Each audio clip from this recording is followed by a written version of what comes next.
The first lie Evelyn Carter told at Norwood Manor lasted exactly 11 minutes. After that, everything began to unravel. It started with a silver tray crashing onto the black marble floor of the East Corridor at precisely 4:20 in the afternoon. Tea splashed across polished stone. Porcelain shattered beneath the crystal light of the chandeliers. 3 footmen froze in horror. A maid gasped beneath her breath. And standing at the center of the disaster, with trembling fingers wrapped around the ruined edge of her gloves, Evelyn stared directly into the eyes of the man who was not supposed to exist. He wore a servant's coat, dark gray, plain, immaculately pressed. His sleeves were rolled once at the wrist, revealing strong forearms dusted with rainwater from the stables outside. Nothing about him should have stood out among the dozens of staff moving silently through Norwood Manor. Yet the moment Evelyn looked at him, instinct whispered something dangerous. Men born to service did not carry themselves like kings. The stranger bent without hurry and lifted a broken porcelain cup from the floor. Candlelight from the corridor reflected briefly across his face. Sharp cheekbones, dark hair damp from the weather, gray eyes far too observant for a stable servant. "Careful," he said quietly. His voice was low and smooth, touched with the kind of education London gentlemen spent fortunes acquiring. "You nearly cut your hand." Evelyn looked down. A thin red line crossed her palm where the porcelain had grazed her skin. She had not even felt it happen. One of the older housemaids hurried forward, pale with panic. "Forgive us, miss. We are terribly sorry." The tray slipped. Evelyn forced a composed smile despite the strange tension tightening in her chest. "It is only tea. No lasting tragedy has occurred." The servant beside her glanced upward then, and for one fleeting second, amusement flickered across his expression, transformed his face entirely. Dangerous men should not have smiles like that. The older maid lowered her voice urgently. "Miss Carter, the Dowager Duchess is expecting you in the drawing room." Evelyn straightened immediately. Of course. She adjusted the cuffs of her traveling coat, ignoring the servant's gaze lingering on her just a moment too long. Then she stepped around the shattered porcelain and continued down the corridor without looking back. She made it exactly 6 steps before the servant spoke again. "You dropped this." Evelyn stopped. Slowly, she turned. The man held a folded ivory paper in one hand. Her stomach tightened instantly. The letter. Dear God. For one horrifying moment, she thought he had opened it. But his expression remained unreadable as he crossed the corridor toward her. Up close, he seemed even taller. Broad shoulders beneath simple servant clothing. A faint scar near his jawline barely visible beneath the shadows. Rain clung to the dark strands of his hair. He held out the paper carefully. "Thank you," Evelyn said, perhaps too quickly. Their fingers brushed as she took it back. Warmth traveled unexpectedly up her arm. Ridiculous. She immediately folded the letter tighter against her skirts. The servant's eyes dropped briefly toward the seal before lifting back to her face. "You should be more careful with important things, Miss Carter." Evelyn went still. "I do not recall introducing myself." Silence stretched between them.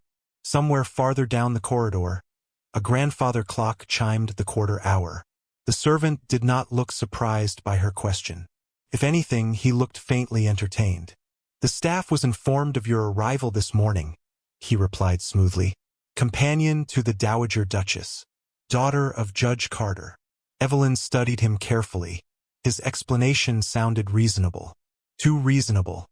"And you are—" A pause. "Barely noticeable. Ash. Not Andrew. Not Thomas. Not William. Just Ash. Strange." Before Evelyn could ask another question, footsteps echoed sharply from the nearby staircase. A severe woman in dark plum silk appeared at the end of the corridor with the unmistakable posture of old aristocracy. Dowager Duchess Beatrice Vale did not walk into rooms. She conquered them. "Miss Carter," the older woman said crisply. "There you are." Evelyn immediately dipped into a respectful curtsy. "Your Grace." The dowager's sharp blue eyes swept over her with startling precision. Nothing escaped that gaze. Not the inexpensive gloves Evelyn had mended twice at the seams. Not the slight wear at the hem of her traveling dress. Not even the lingering nervousness she fought to conceal beneath careful manners. Then, unexpectedly, the dowager smiled. "You look exactly like your father." The words landed harder than Evelyn expected. For a moment, grief pressed against her ribs with painful force. Judge Nathaniel Carter had been dead for 11 months. 11 months since his carriage overturned near Blackwater Bridge on a rain-soaked night. 11 months since London newspapers called it a tragic accident. Evelyn knew better. "Thank you, Your Grace," she said softly. The dowager glanced toward the servant beside them. "Ash, the luggage. Already delivered upstairs." "Good." The older woman turned back toward Evelyn. "Come. I despise introductions delayed by incompetence." As the dowager swept down the corridor, Evelyn followed quickly beside her. Yet before rounding the corner, she glanced back once. Ash remained standing exactly where she had left him, watching her, not with servant curiosity, not with flirtation, something else, something colder, calculating. It unsettled her far more than it should have. Outside, thunder rolled faintly over the distant hills surrounding Norwood Manor. The estate itself stretched across nearly 4,000 acres of northern countryside, ancient and imposing beneath the darkening autumn sky. Evelyn had glimpsed the manor from the carriage nearly 20 minutes before reaching its gates. Gray stone towers, iron fencing, endless rows of blackened trees bending beneath cold wind. It looked less like a home and more like a fortress protecting dangerous secrets, which perhaps it was. The drawing room glowed with firelight and polished gold accents. Massive portraits lined the walls, generations of the Vale family staring downward with expressions ranging from arrogant to terrifying. Evelyn recognized one immediately: Sebastian Vale, Duke of Norwood. Even painted in oils, he carried an unsettling presence. Dark coat, severe posture, gray eyes colder than winter steel. Rumors about him had circulated through London society for years. The War Duke, ruthless in negotiations, impossible to manipulate, unmarried at 34 despite half the aristocratic mothers in England attempting to trap him into matrimony. Evelyn stopped walking before the portrait. "Intimidating, is he not?" the dowager asked dryly. Evelyn chose her answer carefully. "He appears formidable. That is the polite version." The dowager moved toward the fireplace. "My son prefers solitude over society. He spends more time managing political affairs than attending ballrooms. Frankly, I find him exhausting." Evelyn forced a small smile, though her attention remained fixed on the portrait. This was the man she had come to investigate. The man her father had once mentioned in hushed late-night conversations before his death. Not as a murderer, never directly, but connected somehow to the corruption scandal her father had been quietly uncovering before Blackwater Bridge silenced him forever. "Will the Duke be returning soon?"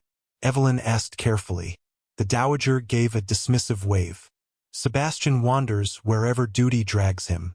Parliament, London, estate inspections, endless meetings with dull men who enjoy hearing themselves speak. I stopped predicting his schedule years ago." Relief flickered briefly through Evelyn. Good. That gave her time. Time to search the manor archives. Time to find whatever documents her father had died trying to uncover. Time to learn whether Sebastian Vale truly deserved the darkness surrounding his name. "You will assist me with correspondence," the dowager continued. "Reading schedules, charity matters, guests I wish to avoid. If you survive my company longer than 2 weeks, I may even grow fond of you." Evelyn smiled despite herself. "I shall consider that an honor, Your Grace." The older woman studied her quietly for several seconds. "Your father was one of the few honest men left in London." Evelyn's chest tightened painfully. "You knew him well?" "Well enough." The dowager's expression darkened slightly. "Which is precisely why I hired you." Before Evelyn could respond, another servant entered carrying fresh tea. Not Ash, an older man with silver hair and careful posture.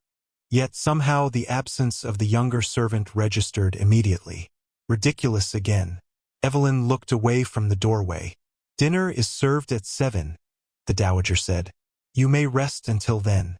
Mrs. Whittaker will show you to your rooms." Evelyn curtsied once more before following the housekeeper upstairs through endless corridors lit by soft gas lamps. Norwood Manor seemed determined to swallow sound itself. Thick carpets muted footsteps. Massive portraits watched silently from shadowed walls. Every inch of the estate whispered old money and older secrets. By the time Evelyn reached her room, rain had begun tapping steadily against the tall windows overlooking the northern gardens. Her chambers were elegant but restrained.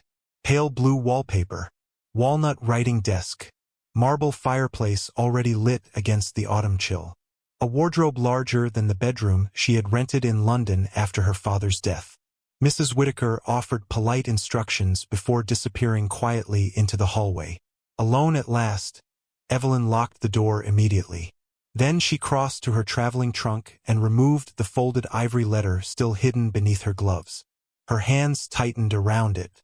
The handwriting belonged to her father. The final letter he had written before his death. "Find the records beneath Norwood. Trust no one, not even the Duke." Evelyn closed her eyes briefly. She had repeated those words every night for nearly a year. A sudden knock startled her. Instantly, she shoved the letter back into the trunk.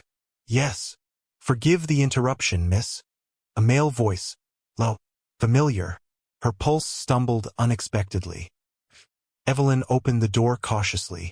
The servant stood outside holding a small wooden box.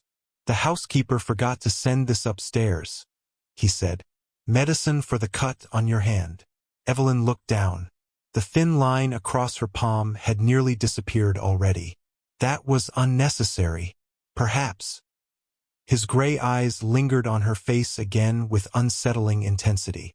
"But bleeding on your first day would leave an unfortunate impression. I doubt the Dowager Duchess frightens easily." A faint smile touched his mouth. "No, she does not." Rain hammered harder against the windows behind them. Somewhere below, thunder rolled across the hills again. Evelyn accepted the box carefully. "Thank you."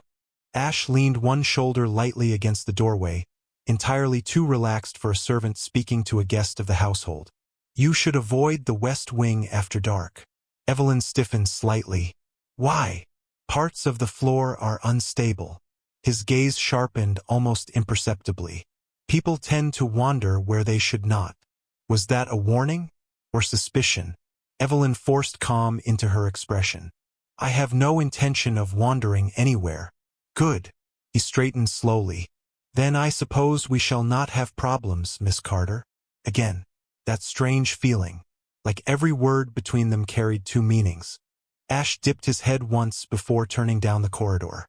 Evelyn watched him disappear into the shadows beyond the staircase. Only after he vanished did she realize something deeply unsettling. Servants were trained never to linger casually outside noblewomen's chambers. Yet Ash had stood there like a man entirely accustomed to belonging wherever he pleased. And worse, some dangerous part of her had wanted him to stay. Evelyn slept poorly that night. Wind rattled the tall windows of her chamber long after midnight, carrying cold rain against the glass in restless waves. Somewhere deep inside Norwood Manor, floorboards creaked with the quiet movements of servants tending fires and securing doors against the storm.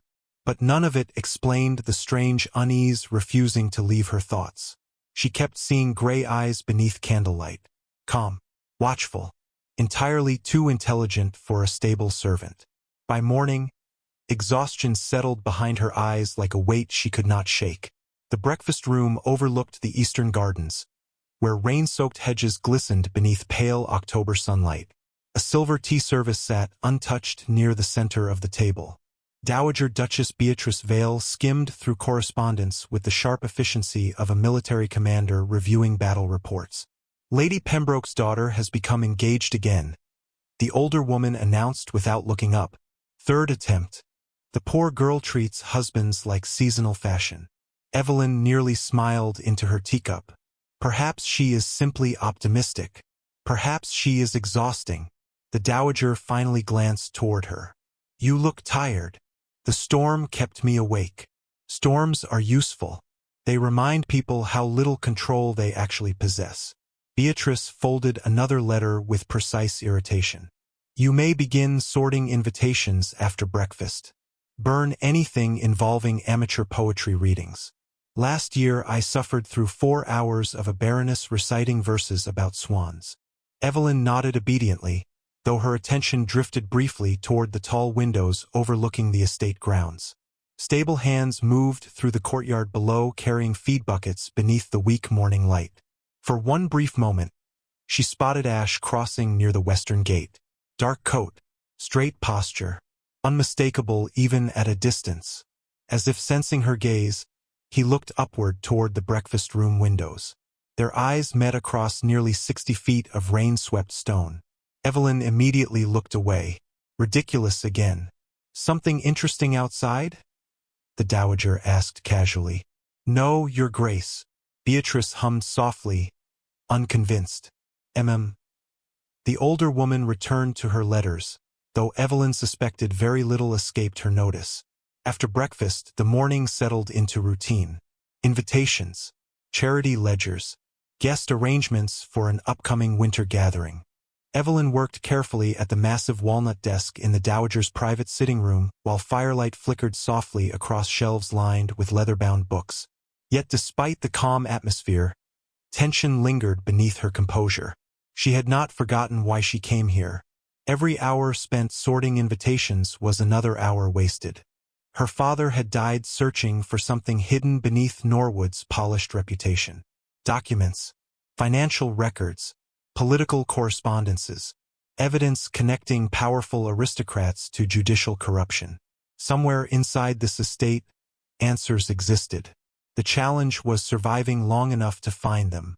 You are staring at the same page for nearly 5 minutes, Beatrice observed without lifting her gaze from her embroidery. Evelyn blinked. Forgive me. You are thinking too loudly. The dowager set aside the embroidery hoop. What troubles you? Evelyn hesitated carefully. May I ask something about the Duke? Beatrice arched one silver eyebrow. That depends entirely on the question. Was he close to my father? Silence settled briefly between them. Fire crackled softly nearby. The older woman's expression became harder to read. Close is not the word I would use, she replied at last. They respected one another, which is rarer. Evelyn lowered her eyes toward the papers spread across the desk. My father rarely spoke about his work before he died. Wise men rarely do. Did he ever mention investigating parliament members?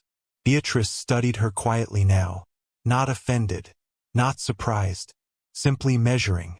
Your father made dangerous enemies because he believed laws should apply equally to everyone, she said finally. That belief tends to inconvenience powerful men. Evelyn's throat tightened. Including the Duke? The room went still. Outside, distant thunder rolled across the hills once more. Beatrice leaned back slowly in her chair. You came here carrying suspicions, the older woman said. Not a question. A statement. Evelyn forced herself to remain calm beneath that piercing gaze. I came here because you offered me employment. And because you are searching for answers. Silence stretched. Then unexpectedly the dowager sighed. You have your father's stubbornness. It was always going to become troublesome eventually. Evelyn's pulse quickened slightly. Your Grace. If Sebastian had wanted your father silenced, Judge Carter would not have died in a carriage accident. The bluntness of the statement stole Evelyn's breath for a moment. Beatrice continued calmly. My son is many things. Ruthless in negotiations. Intimidating. Difficult. Occasionally insufferable. But he does not operate through cowardice. Evelyn stared at her hands. Then why did my father warn me not to trust him? The older woman's expression darkened slightly. That, she said quietly, is a much more interesting question. Before Evelyn could respond, a sharp knock interrupted them. Mrs. Whitaker appeared in the doorway. Your Grace, the physician has arrived regarding Lady Marion's headaches. Of course she has headaches, Beatrice muttered. The girl survives entirely on sugar and dramatics. The dowager rose gracefully from her chair. Miss Carter, continue organizing the correspondence while I endure this performance downstairs. Evelyn stood immediately. Yes, Your Grace. Once the room emptied, silence settled heavily across the sitting room. Evelyn waited exactly 30 seconds before moving. Quickly, she crossed toward the bookshelves lining the far wall. Her father's final letter echoed through her thoughts. Find the records beneath Norwood. Trust no one, not even the Duke. Somewhere inside this estate existed documents important enough to kill for. Evelyn scanned the shelves carefully. Estate law, parliamentary records, trade agreements, historical archives. Her pulse quickened when she noticed one shelf slightly uneven against the wall.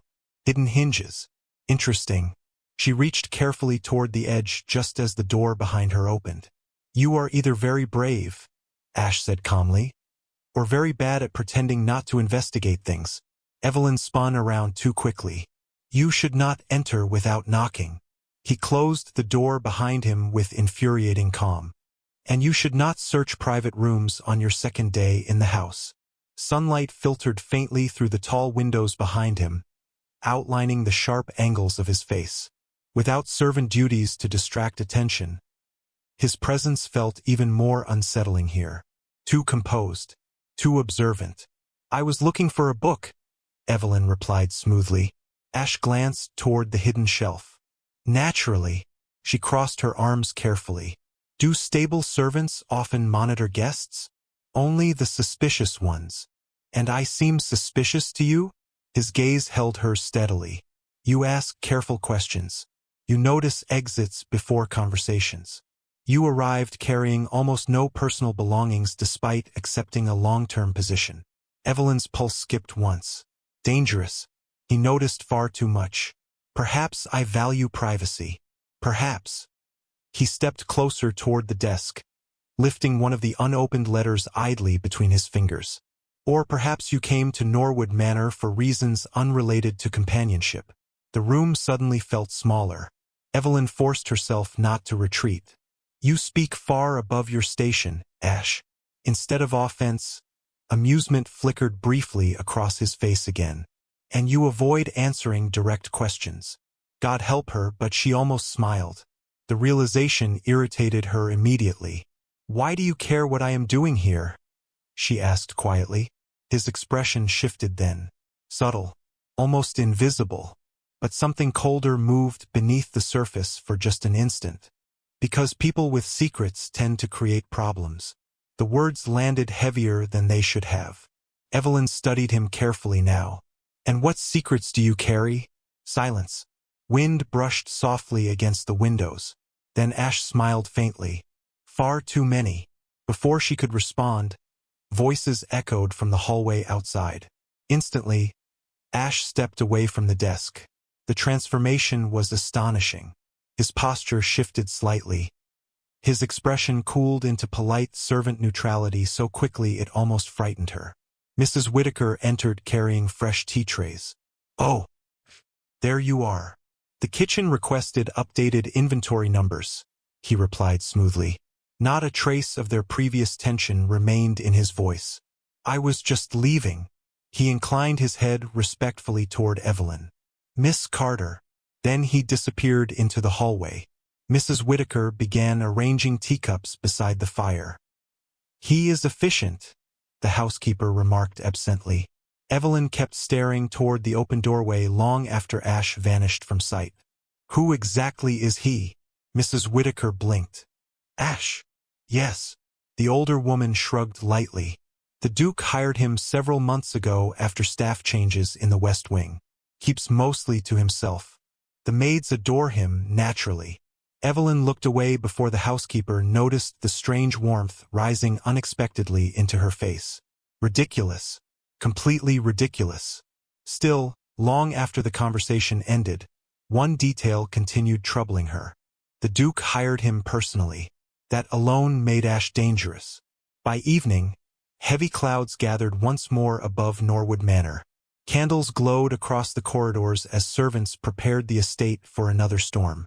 Evelyn stood alone beside the library windows watching wind bend the dark trees outside when a familiar voice spoke behind her. You missed dinner. She turned slowly. Ash leaned against the library doorway holding a stack of ledgers beneath one arm. I was not aware servants monitored my meals now. Only when the Dowager Duchess threatens to blame the kitchen staff for your absence. Evelyn sighed softly. I lost track of time. That happens to people hiding things. There it was again. The feeling that every conversation between them carried invisible edges. Evelyn stepped away from the window. You enjoy provoking people. Only interesting people. Her breath caught unexpectedly.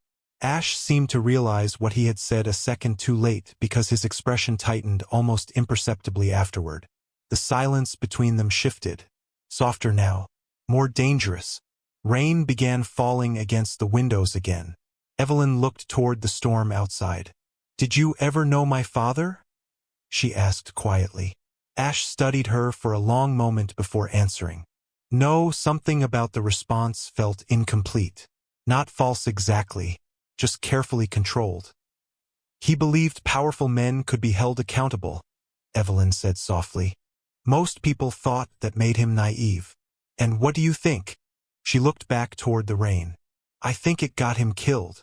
The library fell silent except for distant thunder. When Ash finally spoke again, his voice sounded quieter than before. Sometimes people searching for truth underestimate how dangerous truth can become. Evelyn turned slowly toward him. Candlelight flickered across the sharp lines of his face. For one impossible moment, he no longer looked like a servant standing inside the shadows of a library. He looked like a man carrying burdens heavy enough to break kingdoms. Then the moment vanished. Footsteps echoed faintly from somewhere down the corridor. Ash stepped backward toward the doorway. You should lock your chamber tonight, he said. Evelyn frowned slightly. Why? His gray eyes held hers one last time. Because someone else has started watching you too.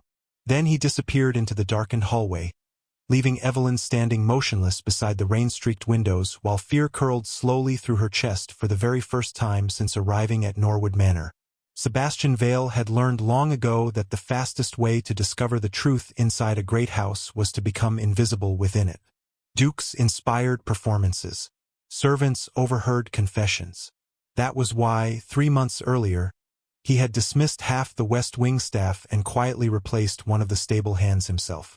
No one questioned it. Aristocratic households swallowed servants every season. Footmen left for London. Maids married tradesmen. Stable boys disappeared toward better wages. A new face below stairs rarely earned attention, which made Ash remarkably useful. On the surface, the role required little. Dirt beneath his boots. Simpler clothing. Fewer words. The illusion worked almost too well. Noble guests rarely looked directly at servants unless something had gone wrong. They spoke freely around them, drank too much around them, lied carelessly around them. Sebastian had uncovered forged estate ledgers, missing political correspondence, and evidence of bribery simply by standing silently beside dining room walls while pretending not to exist. But Evelyn Carter complicated everything. That realization irritated him more than it should have. He stood inside the West Wing corridor just past midnight, listening to rain strike the manor windows while candlelight flickered weakly across old stone walls. Hidden behind a partially open service door, Sebastian watched 2 footmen carry fresh coal toward the upper halls. Neither noticed him. Good. Few people ever did. The West Wing archives remained locked beyond the far corridor. 3 iron keys.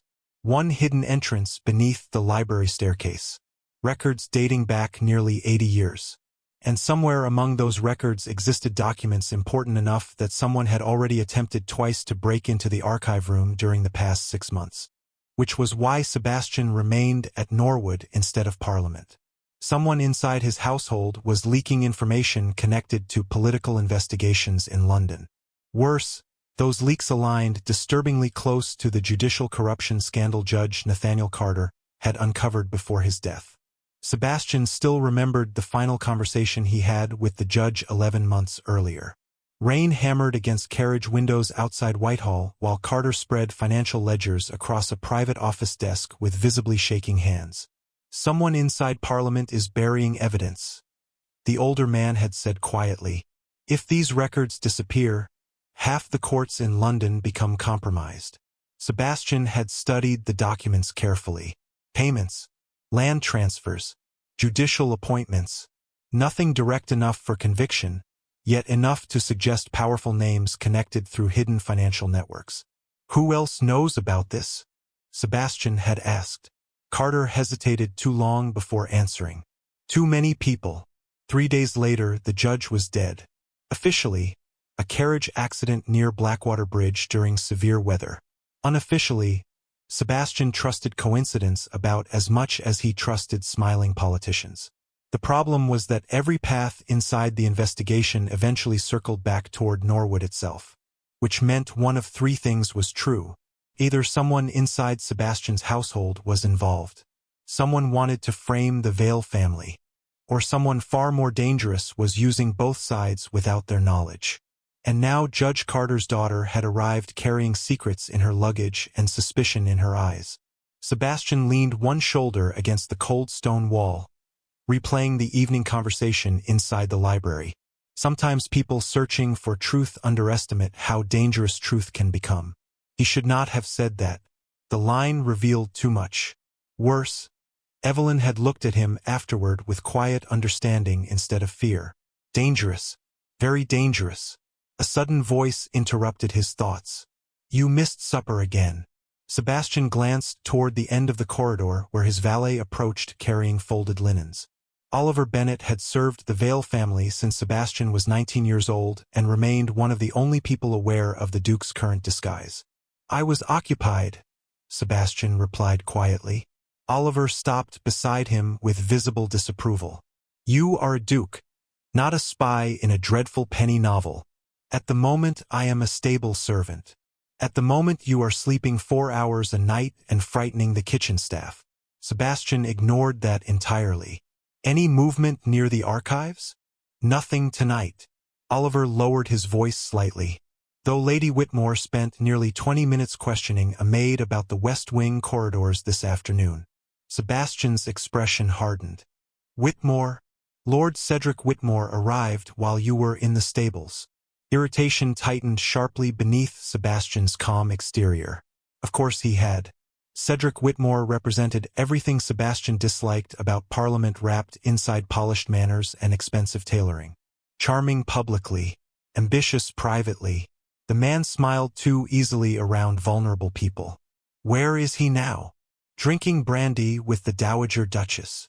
Oliver paused carefully, and paying unusual attention to Miss Carter.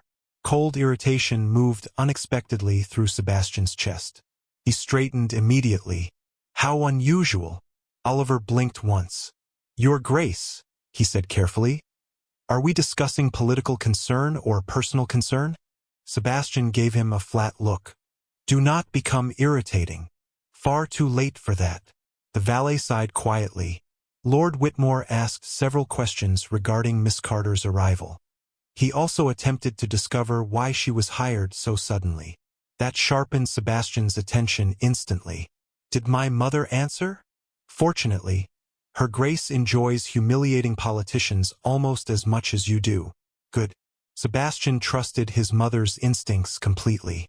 Beatrice Vale could dismantle a man's confidence within 3 sentences while smiling politely through the entire process. Still, Cedric Whitmore's interest in Evelyn created immediate problems.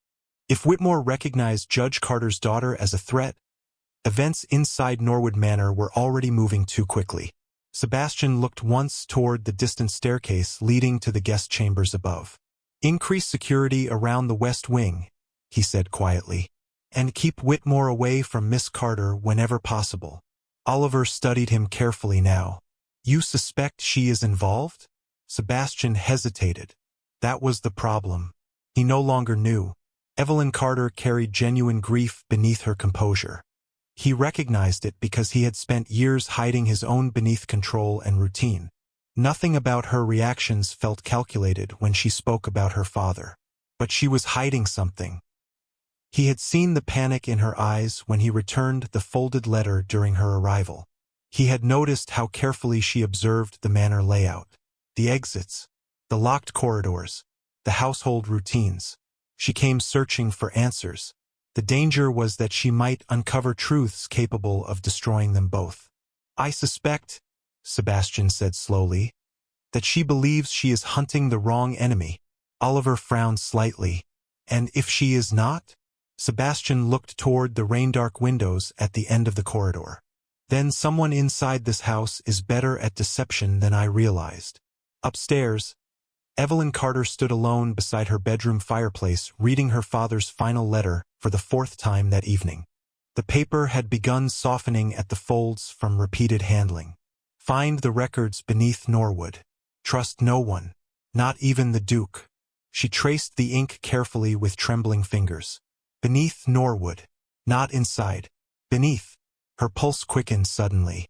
She crossed quickly toward the writing desk and spread a rough sketch of the manor grounds she had begun assembling from memory. Main halls, east wing, west corridors, service staircases, cellars. Old estates often contained underground storage chambers beneath original foundations. If her father specifically mentioned records beneath Norwood, perhaps the archive room upstairs was only part of something larger. A quiet knock interrupted her thoughts. Evelyn folded the letter instantly. "Yes. Tea, miss. Not ash this time." A young maid entered carrying a silver tray. "The Dowager Duchess requested it." Evelyn thanked her absently while glancing again toward the manor sketch. The maid hesitated before leaving. "Miss Carter." "Yes. Please be careful around Lord Whitmore." Evelyn looked up sharply. "Why would you say that?" The girl lowered her eyes immediately. "Only that he asks many questions." Then she hurried from the room before Evelyn could continue. Unease settled deeper into Evelyn's chest. She moved toward the window overlooking the moonlit courtyard below. Rain had finally stopped. Mist curled across the dark gardens beneath silver clouds drifting slowly past the moon. Far below, a single lantern moved near the stables. Even at this distance, she recognized the straightness of his posture, the steady confidence in his movements. He paused beside the outer gate as if sensing her gaze again.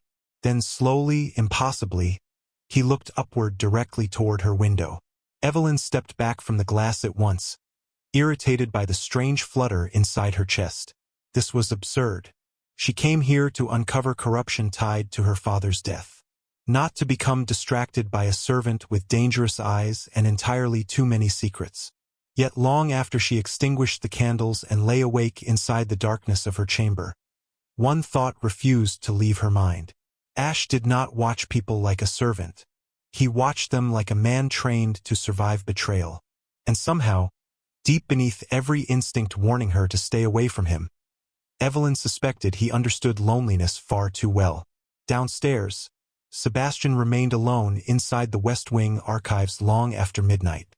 Hidden shelves stretched floor to ceiling beneath dim lantern light while dust drifted softly through cold air untouched for decades. He unlocked a narrow drawer near the back wall and removed a sealed leather folder tied with black ribbon. Judge Carter's name appeared across the front in faded ink. Sebastian opened it slowly.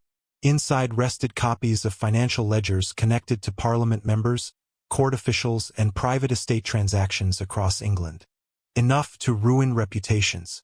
Enough to collapse political alliances. Enough to explain why someone might kill to keep the truth buried. But one page mattered more than all the others. A list of names written carefully by Judge Carter himself during the final week before his death. Sebastian's gray eyes narrowed as he studied the final entry again beneath flickering lantern light. Cedric Whitmore. The Duke closed the folder slowly. Then he looked upward toward the dark ceiling above where Evelyn Carter slept somewhere inside the enormous manor. She believed she came to Norwood searching for the man responsible for her father's death. She had no idea the real danger was already standing inside the house beside her. And for the first time in years, Sebastian realized with sharp, unwanted certainty that protecting someone would become far more difficult than investigating them. Evelyn waited 3 more nights before risking the West Wing. By then, she had memorized enough of Norwood Manor's rhythms to move through the corridors without attracting attention. The kitchen servants changed shifts at 10:30. Footmen rotated patrols through the east halls every 40 minutes. Mrs. Whittaker retired precisely at 11 after inspecting the locks herself. And Ash disappeared unpredictably enough to remain impossible to track. That last detail bothered Evelyn more than she cared to admit. It was nearing midnight when she finally slipped from her chamber dressed in a dark wool gown hidden beneath a heavy cloak. Candlelight flickered softly across the sleeping manor while rain whispered against distant windows. The air smelled faintly of extinguished fireplaces and polished wood. Every sound seemed louder at night. Every footstep carried farther. Evelyn moved carefully along the upper corridor toward the west wing staircase. Her pulse hammered harder with every turn. She should have felt foolish creeping through an aristocratic estate like a criminal. Instead, she felt focused, alive. Her father had died searching for answers hidden inside these walls. Tonight, for the first time since his death, she felt close to finding them. The west wing looked different after midnight. Darker, older somehow. Massive portraits vanished into shadows beyond the weak gas lamps lining the corridor. Wind moaned faintly through ancient stone walls. The farther Evelyn walked, the quieter the manor became until even her breathing sounded intrusive. At the end of the corridor stood the locked archive door. Black iron, heavy oak reinforced with steel hinges. She stared at it for several seconds while disappointment settled heavily inside her chest. Of course it was locked. She crossed slowly toward it anyway. Perhaps there would be another entrance nearby. Hidden estates always contained passages servants no longer used. Her father would have known that. Evelyn traced one hand lightly along the stone wall beside the archive door. Cold, smooth, then suddenly uneven. She paused. One section of molding near the floor showed faint scratches across the edge. Recent scratches. Someone had moved something here before. Her pulse quickened instantly. Kneeling carefully, she pressed against the carved wood trim. Nothing happened. She tried again higher along the paneling. Still nothing. Frustration tightened sharply inside her chest. "You are either remarkably determined," a familiar voice said quietly behind her, "or completely reckless." Evelyn nearly jumped to her feet. Ash stood several feet away holding a lantern low beside his leg. Shadows flickered across the sharp planes of his face. "You frightened me. You should not be here. Neither should you." Rain battered faintly against the distant windows while tension stretched between them. Evelyn straightened slowly, brushing dust from her gloves. "If you intend to report me to the Dowager Duchess, please do it quickly. I would prefer humiliation before breakfast rather than after." To her surprise, Ash smiled faintly. "You assume I intend to report you, do you not?" Instead of answering, he stepped closer toward the archive door. Lantern light illuminated the scratches along the molding near the floor. His gaze flicked downward briefly before returning to her face. "You are searching for something," he said quietly. "Everyone in this house seems convinced of that. Because it is true." Evelyn crossed her arms carefully. "And you continue avoiding my questions while expecting honest answers from me. Perhaps because your questions are dangerous. And yours are not?" Silence. Then, unexpectedly, Ash crouched beside the wall paneling exactly where she had searched moments earlier. His fingers pressed against the carved trim with practiced precision. A soft click echoed through the corridor. Evelyn stared as a narrow section of stone wall shifted inward several inches. Hidden passage. Her breath caught instantly. Ash looked upward toward her with infuriating calm. "You were pressing the wrong section." Evelyn could only stare at him. "How did you know that existed?" "Old houses keep secrets." "That is not an answer." "No," he agreed softly. "It is not."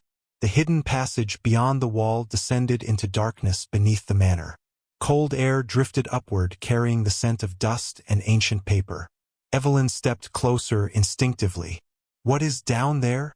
Ash hesitated. "Just briefly. Records." Her pulse stumbled hard inside her chest. Beneath Norwood. Dear God, her father had been right. Evelyn looked toward the dark staircase disappearing underground. Every instinct warned her this was dangerous. But she had not crossed half of England and spent 11 months chasing shadows simply to retreat now. She lifted her chin slightly. I am going down there. Ash studied her expression for several seconds. You really do not know when to stop, do you? Something unreadable moved briefly across his face. Then, with visible reluctance, he handed her the lantern. Stay close, he said quietly. The lower steps are uneven. Evelyn blinked once in surprise. You are coming with me? Someone has to prevent you from accidentally destroying for centuries of estate records. She should not have trusted him. That thought remained clear and sharp inside her mind as they descended the narrow stone staircase beneath Norwood Manor. Yet strangely, fear eased slightly with him beside her, which was perhaps the most dangerous thing of all. The underground corridor stretched farther than Evelyn expected. Massive stone arches disappeared into darkness while rows of old lantern hooks lined the walls at measured intervals.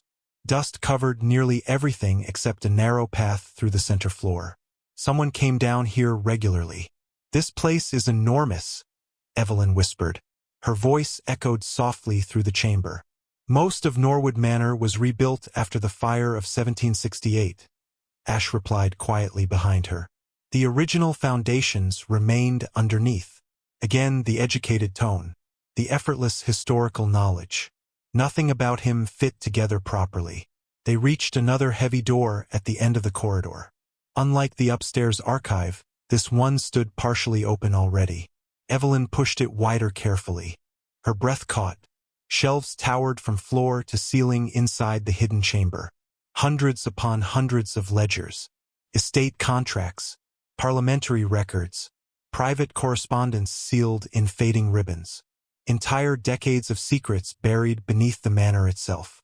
Dear God, she whispered. Ash remained near the doorway watching her rather than the room. Most people find estate tax records less inspiring. Evelyn ignored that completely. She moved deeper between the shelves with growing urgency. Her father had known about this place, which meant whatever he uncovered had to be hidden somewhere among these records. What exactly are you searching for? Ash asked quietly. Evelyn paused beside one shelf lined with judicial documents. Like carefully, she reminded herself. My father handled legal matters involving several aristocratic estates before his death. That is not the full answer. She looked toward him across the lantern light. Do you always interrogate women alone in underground chambers? Only suspicious ones. To her horror, laughter nearly escaped her. She bit it back instantly. Ash watched her with obvious amusement now. Dangerous again. Every conversation with him slid unexpectedly toward comfort before she realized it was happening. Evelyn turned quickly back toward the shelves. If you know this archive exists, why hide it from the household? Because some records are not meant for public curiosity. Including mine? Silence answered her first. Then quietly, especially yours. Evelyn froze. Slowly, she turned back toward him. Ash stood motionless beside the doorway, one hand resting lightly against the lantern hook mounted near the wall. Shadows softened the sharpness of his features. What does that mean? She asked carefully. He looked at her for a long moment before replying. Your father came here before he died. Her heart stopped. What? Not often, but enough. Ash's voice remained calm. He searched these archives for several weeks. Evelyn stepped closer instinctively. You knew him. No, a pause. But I knew of him. Then tell me what he found. Ash looked away briefly toward the shelves surrounding them. If I knew that, things would already be very different. Frustration flared sharply through Evelyn. You speak in riddles constantly, because straightforward truths tend to get people hurt. The words landed heavier than before. Evelyn stared at him. Who are you really? The question hung between them in the cold underground air. For one impossible moment, she thought he might answer honestly. Something shifted behind his eyes. Weariness, perhaps, or loneliness. Then the walls returned. Someone trying to keep this house from collapsing under its own secrets. Not enough. Never enough. Evelyn exhaled slowly and turned back toward the shelves before the strange disappointment inside her chest became visible. She scanned rows of judicial records until one faded leather ledger caught her attention. Blackwater Regional Court. Her pulse quickened instantly. She pulled the volume free and opened it carefully atop a nearby table. Pages filled with land disputes and financial settlements flipped beneath trembling fingers until one name stopped her cold. Judge Nathaniel Carter. Evelyn leaned closer toward the lantern light. Beside her father's signature appeared another name written repeatedly across multiple transactions. Cedric Whitmore. No, she whispered. Her stomach tightened sharply as she continued reading. Financial transfers. Court recommendations. Private meetings logged across nearly 2 years. Her father had been investigating Whitmore long before his death. Suddenly footsteps echoed faintly somewhere above them. Both Evelyn and Ash went still instantly. Another sound followed. Muffled voices near the hidden staircase entrance. Ash moved at once. He extinguished the nearest lantern with swift precision until only one dim light remained near the far shelves. Then he crossed toward Evelyn and lowered his voice dangerously close to her ear. Do not speak. Warmth brushed unexpectedly across her skin before he pulled her deeper between the towering shelves. Evelyn's pulse hammered violently now for reasons no longer entirely related to fear. The hidden chamber fell nearly silent except for distant footsteps overhead. She stood pressed between rows of ancient records while Ash remained impossibly close beside her inside the darkness. Close enough that she could smell rain and cedar lingering faintly against his coat. Close enough that every breath suddenly felt difficult. Above them, a man's voice echoed faintly through the hidden corridor. The Duke said no one enters the lower archive without authorization. Another servant answered quietly. Then why was the passage open? Evelyn looked sharply toward Ash at the mention of the Duke. But his attention remained fixed upward, listening carefully to the conversation above. His expression had changed completely. Colder now. Controlled. Commanding. Not a servant's face at all. The realization sent another wave of unease through her chest. The footsteps lingered several more moments before finally retreating toward the upper corridor again. Silence returned slowly beneath the manor. Ash waited another full minute before speaking.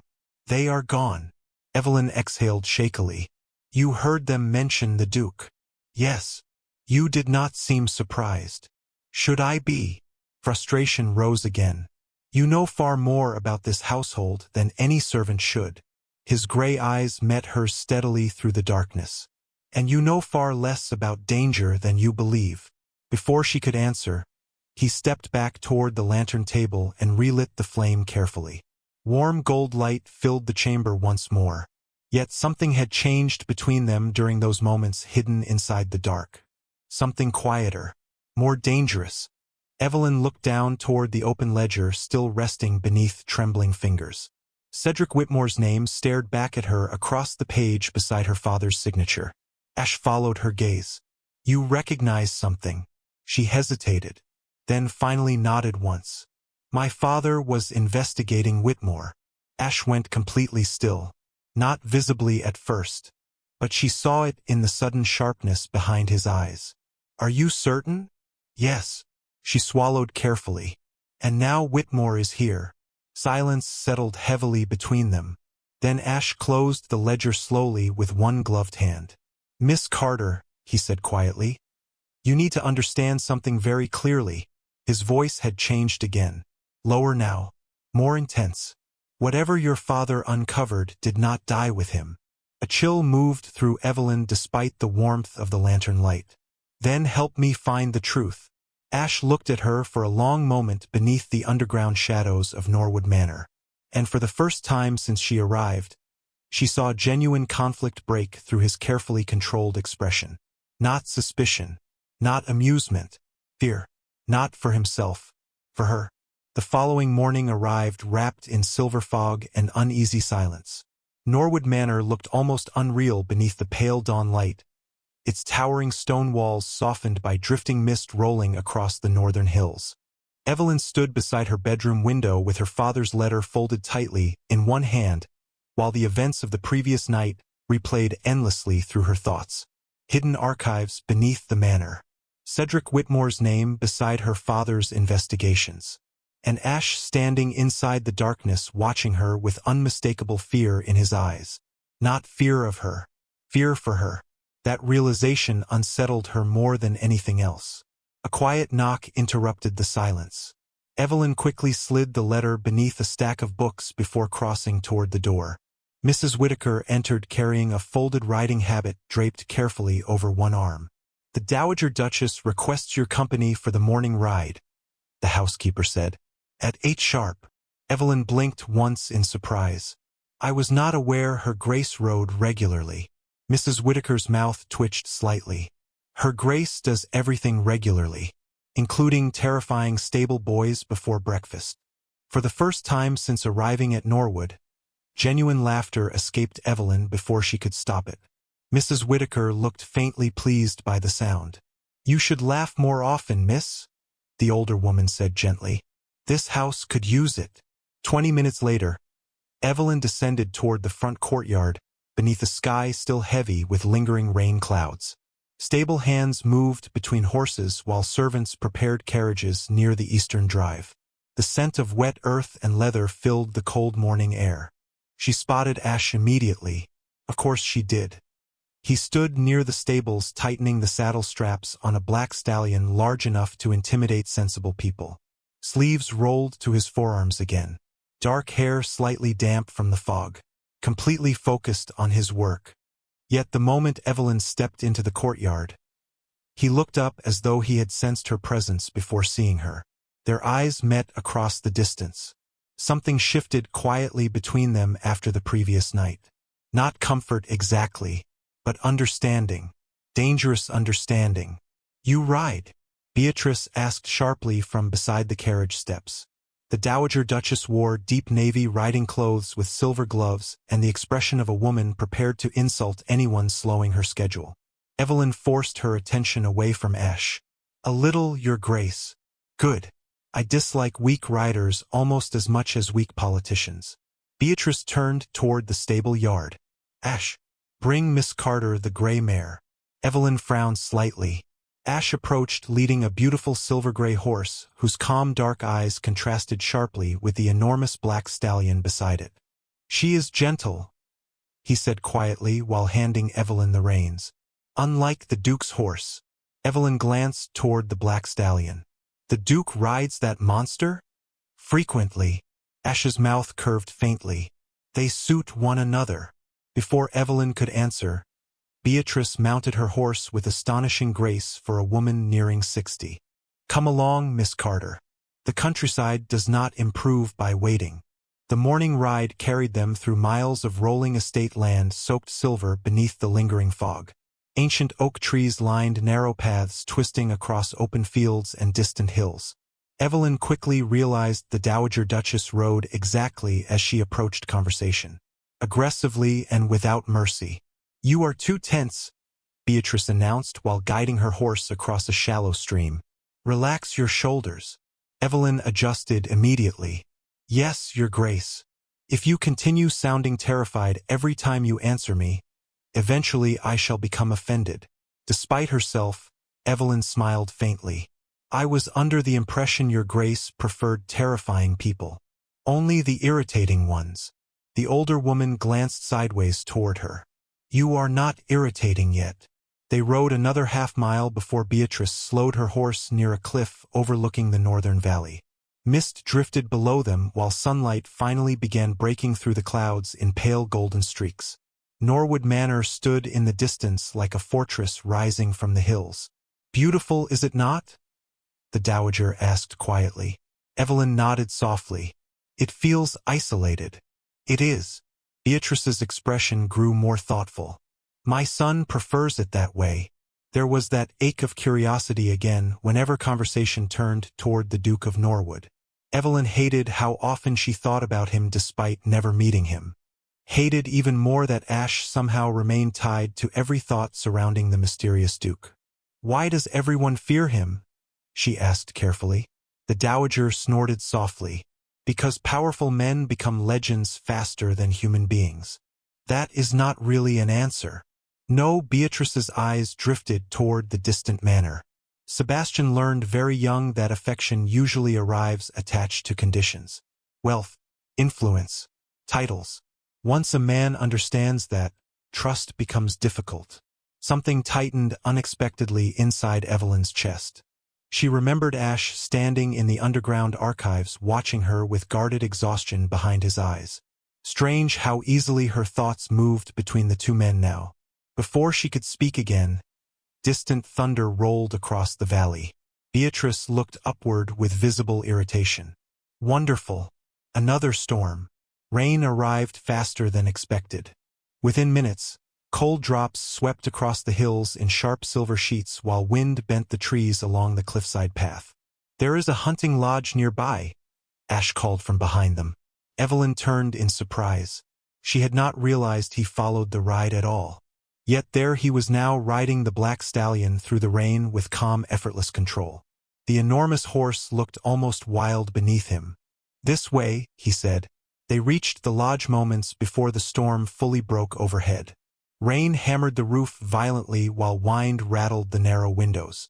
Inside, the old stone structure smelled faintly of cedarwood and smoke from previous winters. Ash quickly lit the fireplace while Beatrice removed her soaked gloves with visible annoyance. "I blame Parliament for this weather," the Dowager declared. "If enough politicians suffer publicly, perhaps God eventually loses patience." Evelyn laughed despite herself while Ash crouched near the fire arranging logs. The warmth illuminated sharp angles across his face, softening him in ways daylight never did. "You laugh more around him," Beatrice observed suddenly. Evelyn nearly choked on her tea. "Your Grace." Around Ash. The older woman accepted a blanket from one of the servants who accompanied the ride. "Interesting." Heat rose instantly into Evelyn's face. "I hardly think most noble women do not notice servants enough to laugh around them." Beatrice studied her with dangerous amusement. "Which says pleasant things about you and deeply inconvenient things about him." Ash nearly dropped the iron poker into the fireplace. Evelyn looked away quickly before either of them noticed the ridiculous warmth spreading through her chest.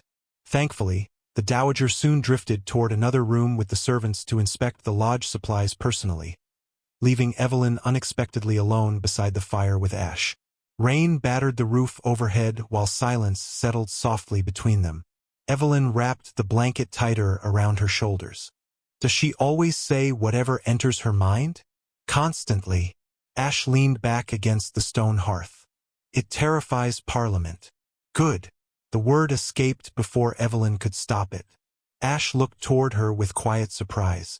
Then slowly he smiled. Real this time. Not amused. Not guarded. Warm enough to steal the breath from her lungs for one impossible second.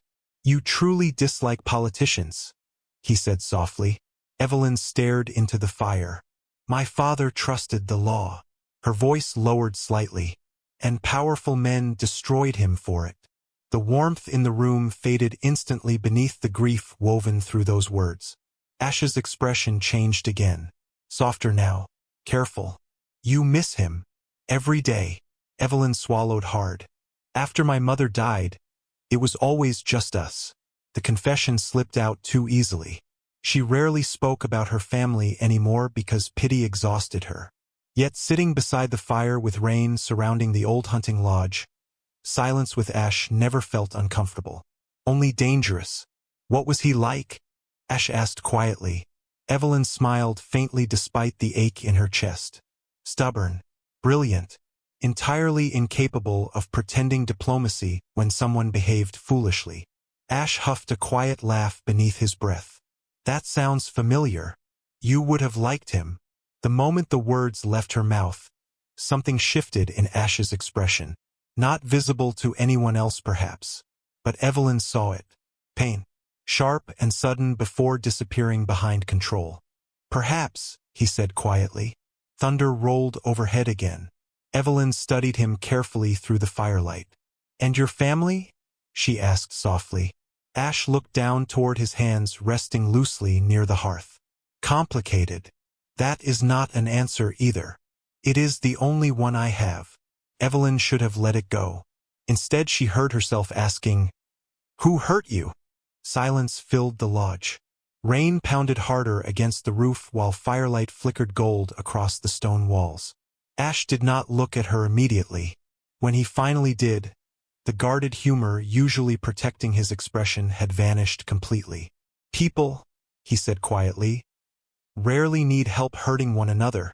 The honesty in those words settled deep inside her chest. For several long seconds, neither of them spoke. The air between them felt strange now, softer, fragile somehow. Then footsteps interrupted from the far hallway as Beatrice returned carrying fresh complaints about the condition of the hunting lodge pantry. The moment shattered instantly. Yet even after the ride returned to Norwood Manor later that afternoon, something continued lingering between Evelyn and Ash. A quiet awareness neither acknowledged aloud. That evening, Evelyn found herself wandering into the servant kitchens long after dinner, unable to sleep. Warm light filled the large stone room while a few late-night staff prepared bread for the following morning. The atmosphere felt entirely different from the polished silence upstairs. Real laughter, real exhaustion, real people. And standing near the long preparation table rolling up his sleeves beside a tray of pastries was Ash. He looked genuinely startled to see her. "You are aware noblewomen rarely invade kitchens after midnight," he said quietly. Evelyn glanced toward the elderly cook, who immediately pretended not to overhear anything while smiling into her flour bowl. "I could not sleep. So naturally you sought illegal pastries." "Precisely." Ash shook his head with visible resignation before sliding a small plate toward her across the table. "Mrs. Porter's apple tarts," he said. "Arguably the only reason civilization continues functioning." Evelyn laughed softly and accepted the pastry. Warm cinnamon and apples filled the air between them. "You speak like a man who has spent considerable time eating in kitchens. Perhaps I appreciate places where people say what they actually mean." The words lingered quietly between them. Evelyn leaned lightly against the table. "And what do people mean upstairs?" Ash's gray eyes held hers steadily now. "That depends how much they want." Her heartbeat stumbled once. There it was again. That impossible feeling that every conversation with him carried hidden layers beneath the surface. "And what do you want?" she asked before caution could stop her. Silence. The kitchen sounds faded strangely around them. Ash looked at her for so long she suddenly became aware of every breath between them. Then finally he answered. "At the moment?" His voice lowered slightly. "For you to stop looking at me like I am a puzzle you intend to solve." Heat rushed immediately into Evelyn's face. "I do not." "You do." His mouth curved faintly again. "And the dangerous part is that I cannot decide whether I mind." The room seemed suddenly too warm. Evelyn looked down quickly toward the untouched pastry in her hands. This was absurd. Completely absurd. He was a servant. A stranger carrying secrets sharp enough to cut through every instinct warning her to stay careful. Yet somehow, standing in the warm glow of the servant kitchens, while rain whispered softly against distant windows, Evelyn realized something far more dangerous than attraction had begun growing between them. Trust. The storm arrived just after dusk with enough force to shake the windows of Norwood Manor. Rain lashed against the ancient stone walls while wind howled across the northern hills like something alive and furious. Servants hurried through the corridors securing shutters and lighting additional lamps as thunder rolled endlessly overhead. Evelyn sat beside the fire in the Dowager Duchess's sitting room attempting to focus on correspondence while her attention wandered hopelessly elsewhere. Specifically toward the kitchens downstairs where Ash had looked at her the previous night with that impossible mixture of caution and honesty she still could not understand. Trust. The word lingered dangerously inside her thoughts. "You have read the same sentence 4 times," Beatrice observed dryly from across the room. Evelyn blinked and lowered the letter quickly. "Forgive me, Your Grace. The Dowager did not look up from her embroidery. "Either you are distracted or Lord Whitmore has finally bored you into permanent mental collapse." At the mention of Whitmore, unease tightened again inside Evelyn's chest. The man had remained at Norwood for 3 days now. 3 days of polished smiles and carefully measured questions. He appeared charming to nearly everyone else inside the manor. But Evelyn noticed things. The way his gaze lingered too sharply when conversations drifted toward politics. The way servants became uneasy around him without understanding why. The way Ash watched Whitmore constantly whenever the man entered a room. "Has he left yet?" Evelyn asked carefully. "Unfortunately not." Beatrice stabbed her needle through the embroidery with unnecessary force. "He claims the roads are impassable because of the storm. Personally, I suspect hell simply refused to receive him." Evelyn nearly laughed despite herself. Before she could answer, another violent crack of thunder shook the windows hard enough to rattle the teacups on the silver tray beside the fire. A footman entered immediately afterward looking pale. "Your Grace, the south stables took damage during the wind." Beatrice sighed with visible irritation. "Of course they did. Disaster adores dramatic timing." She rose smoothly from her chair. "Miss Carter, remain inside tonight. I refuse to explain to London society how my companion was carried away by weather." Evelyn stood automatically. "Can I assist with anything?" "Unless you possess magical powers involving roofing repairs, no." The dowager gathered her shawl and gloves. "And if you encounter Lord Whitmore, pretend sudden illness. It is what I generally do." Once the room emptied, silence settled around Evelyn, broken only by the storm raging beyond the manor walls. She crossed slowly toward the windows overlooking the courtyard below. Lanterns moved frantically through the rain near the damaged stables, while servants rushed between buildings beneath the violent weather. Among them she immediately spotted Ash. Of course she did. Even through the storm, something about him remained impossible to mistake.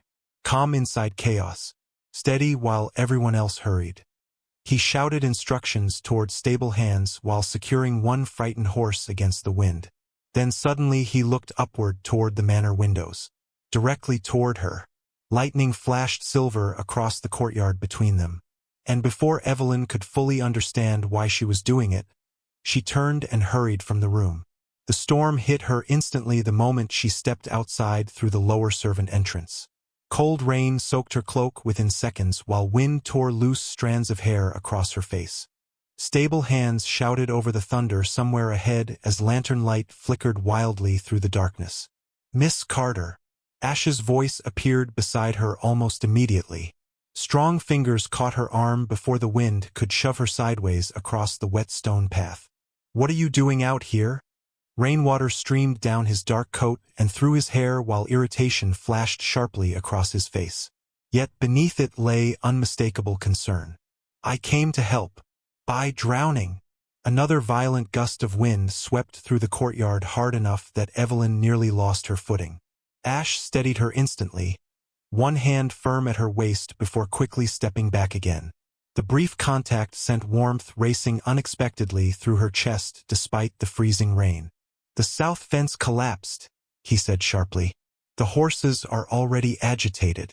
You should be inside. You are outside. Because, unlike you, I actually know what I am doing." Evelyn opened her mouth to argue just as another terrifying crack echoed through the storm. Somewhere nearby, a horse screamed in panic. Ash's expression changed instantly. "Stay here."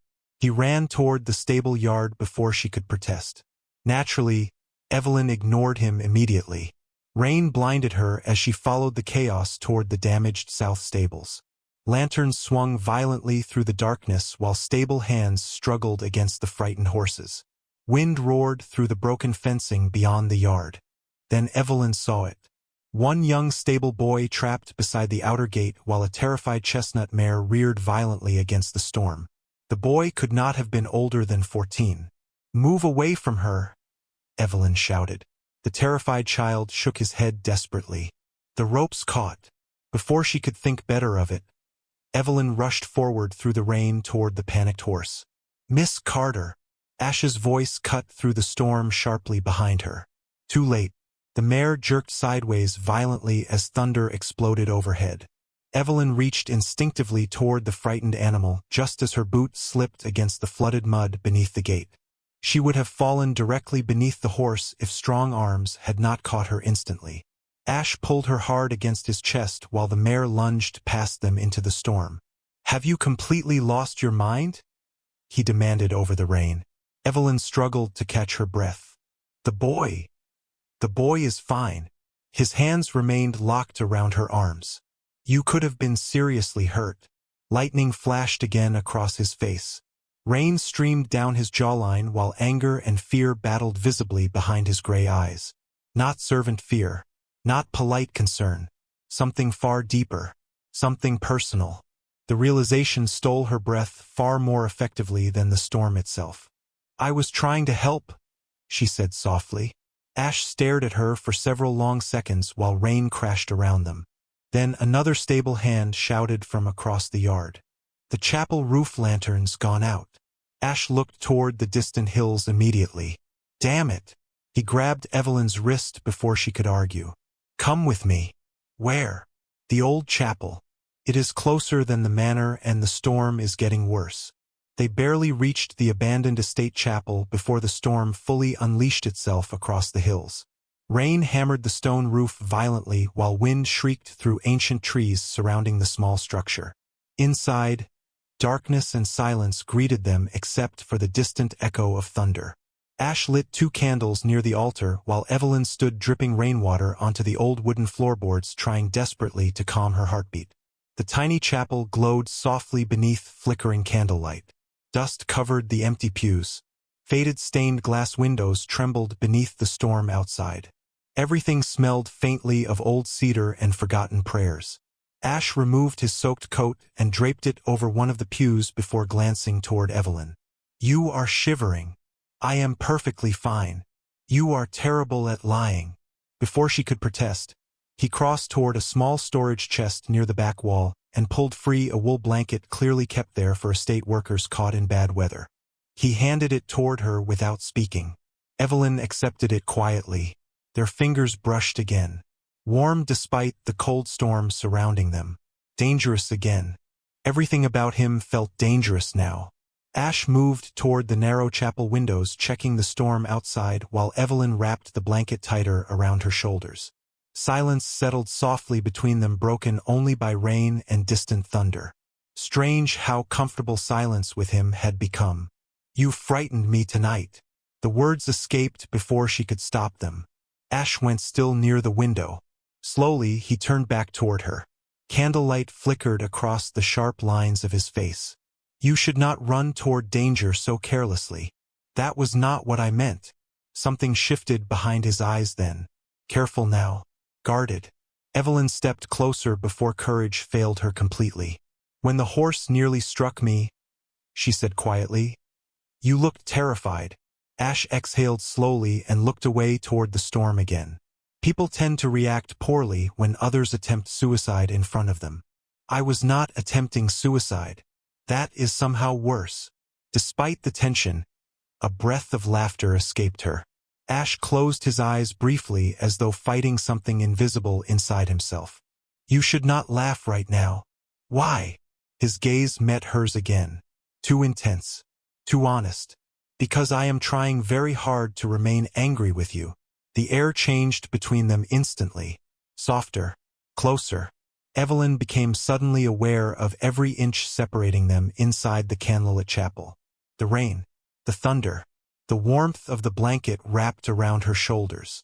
And Ash watching her like she mattered far more than he intended. Why do you care so much what happens to me? She whispered. Silence. Long enough that she thought he might refuse to answer. Then quietly, because someone should. The simplicity of those words shattered something inside her chest. No careful charm. No manipulation. Just truth. Evelyn looked down briefly at her trembling hands wrapped inside the blanket. After my father died, she said softly, everyone became careful around me. Ash remained silent. She continued anyway because somehow talking to him no longer felt difficult. Friends stopped visiting.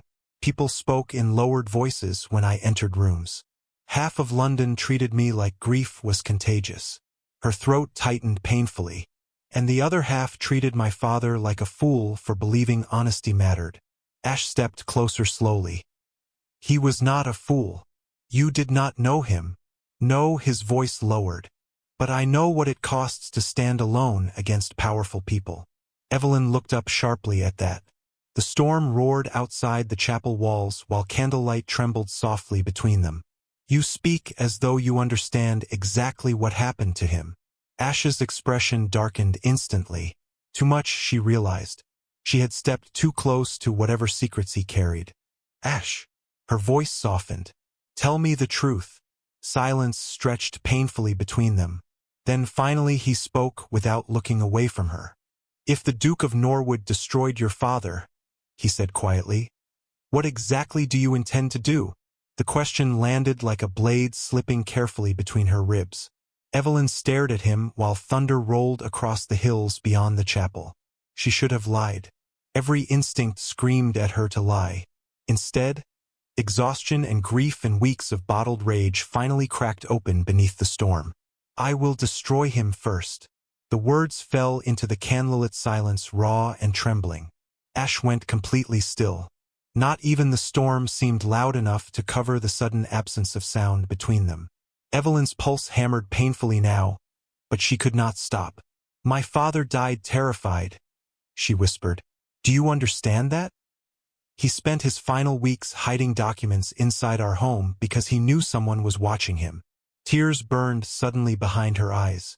And then one rainy night he never came back. Ash stared at her with an expression she could not understand. Not anger, not shock, something far worse. Pain. Deep enough to hollow the air between them. Evelyn. The way he said her name nearly undid her completely. She turned away quickly toward the rain-streaked chapel windows before he could see the tears finally escaping down her cheeks. I came to Norwood because I need the truth, she whispered. Even if it ruins me. Behind her, silence lingered several long seconds. Then she felt it. Warm fingers gently wrapping around her wrist. Ash turned her slowly back toward him beneath the trembling candlelight. His expression looked shattered, like a man hearing his own sentence delivered aloud. Listen to me carefully, he said quietly. Not everything you believe about this house is true. Evelyn searched his face desperately. Then help me understand. God help her, she trusted him now. Completely. She saw the moment he realized it too. Conflict tore visibly across his expression beneath the candlelight. Whatever secrets he carried were pulling him apart from the inside. Yet even then, even standing inches away inside the storm-worn chapel, he still could not tell her the truth. And somehow that hurt more than if he had walked away entirely. Sebastian did not sleep that night. Long after the storm faded into distant rain across the hills, he remained alone inside his private study beneath the west wing, staring at the untouched glass of whiskey resting beside the fire. Candlelight flickered across stacks of political correspondence and estate ledgers spread across the massive oak desk. None of it held his attention. All he could hear was Evelyn's voice inside the abandoned chapel. If the Duke of Norwood destroyed your father, I will destroy him first. The words had settled somewhere beneath his ribs and remained there like a wound refusing to close. He should tell her the truth. Every rational instinct demanded it now. Yet the moment he imagined revealing himself, he saw exactly what would happen afterward. The trust in her eyes would vanish instantly. The softness growing between them would become humiliation, betrayal, and perhaps worst of all, Evelyn would realize she had confessed her grief and fury to the very man she believed responsible for her father's death. Sebastian closed his eyes briefly. He had faced war councils with steadier nerves than this. A quiet knock interrupted the silence. Enter. Oliver Bennet stepped inside carrying fresh correspondence tied in dark ribbon. The valet stopped immediately upon seeing Sebastian's expression. You look terrible. Thank you, Oliver. Your compassion remains inspiring. You are welcome. Oliver placed the letters carefully onto the desk. Though I confess I preferred your previous emotional crisis when it involved threatening Parliament members instead of staring dramatically into fireplaces. Sebastian ignored that entirely. Has Whitmore left? Unfortunately not. Oliver loosened his gloves with visible irritation.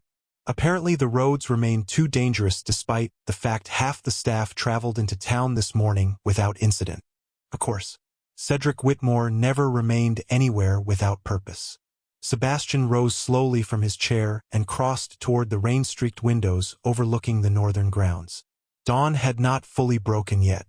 Mist rolled across the dark hills surrounding Norwood while servants moved silently through the courtyard below, preparing the estate for another day. Somewhere inside that enormous house, Evelyn was likely waking after barely sleeping herself. The memory of tears shining in her eyes inside the chapel tightened something sharp inside his chest. "You care about her." Oliver's voice carried no surprise, just quiet certainty. Sebastian kept his gaze fixed outside. "That would be inconvenient. Most worthwhile things are. She believes I murdered her father." Oliver hesitated carefully. "And if she learns otherwise?" Sebastian laughed softly without humor. "Then she learns I deceived her from the moment we met." Silence lingered. Then Oliver sighed quietly. "You cannot continue this indefinitely, Your Grace." Sebastian knew that already. The problem was that every day spent near Evelyn made honesty both more necessary and more impossible. By afternoon, Norwood Manor had returned to its usual polished rhythm despite the previous night's storm. Servants repaired damaged fencing while footmen relit hallway sconces extinguished by the weather. The Dowager Duchess resumed terrorizing correspondence with renewed enthusiasm, and Evelyn Carter attempted very hard to avoid thinking about Ash. Unfortunately, Ash seemed determined to make avoidance impossible. She spotted him everywhere now. In the courtyard, speaking quietly with stable hands. Carrying books from the library. Crossing the west corridor beneath pale afternoon sunlight. Always calm. Always composed. Yet, after the chapel, every glance between them felt different. More dangerous somehow. As though both of them understood something had shifted too far to retreat from safely. "You are distracted again," Beatrice observed from across the drawing room. Evelyn looked up immediately from the untouched embroidery in her lap. "I apologize, Your Grace."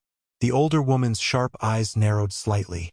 "You only apologize when you are guilty of something interesting."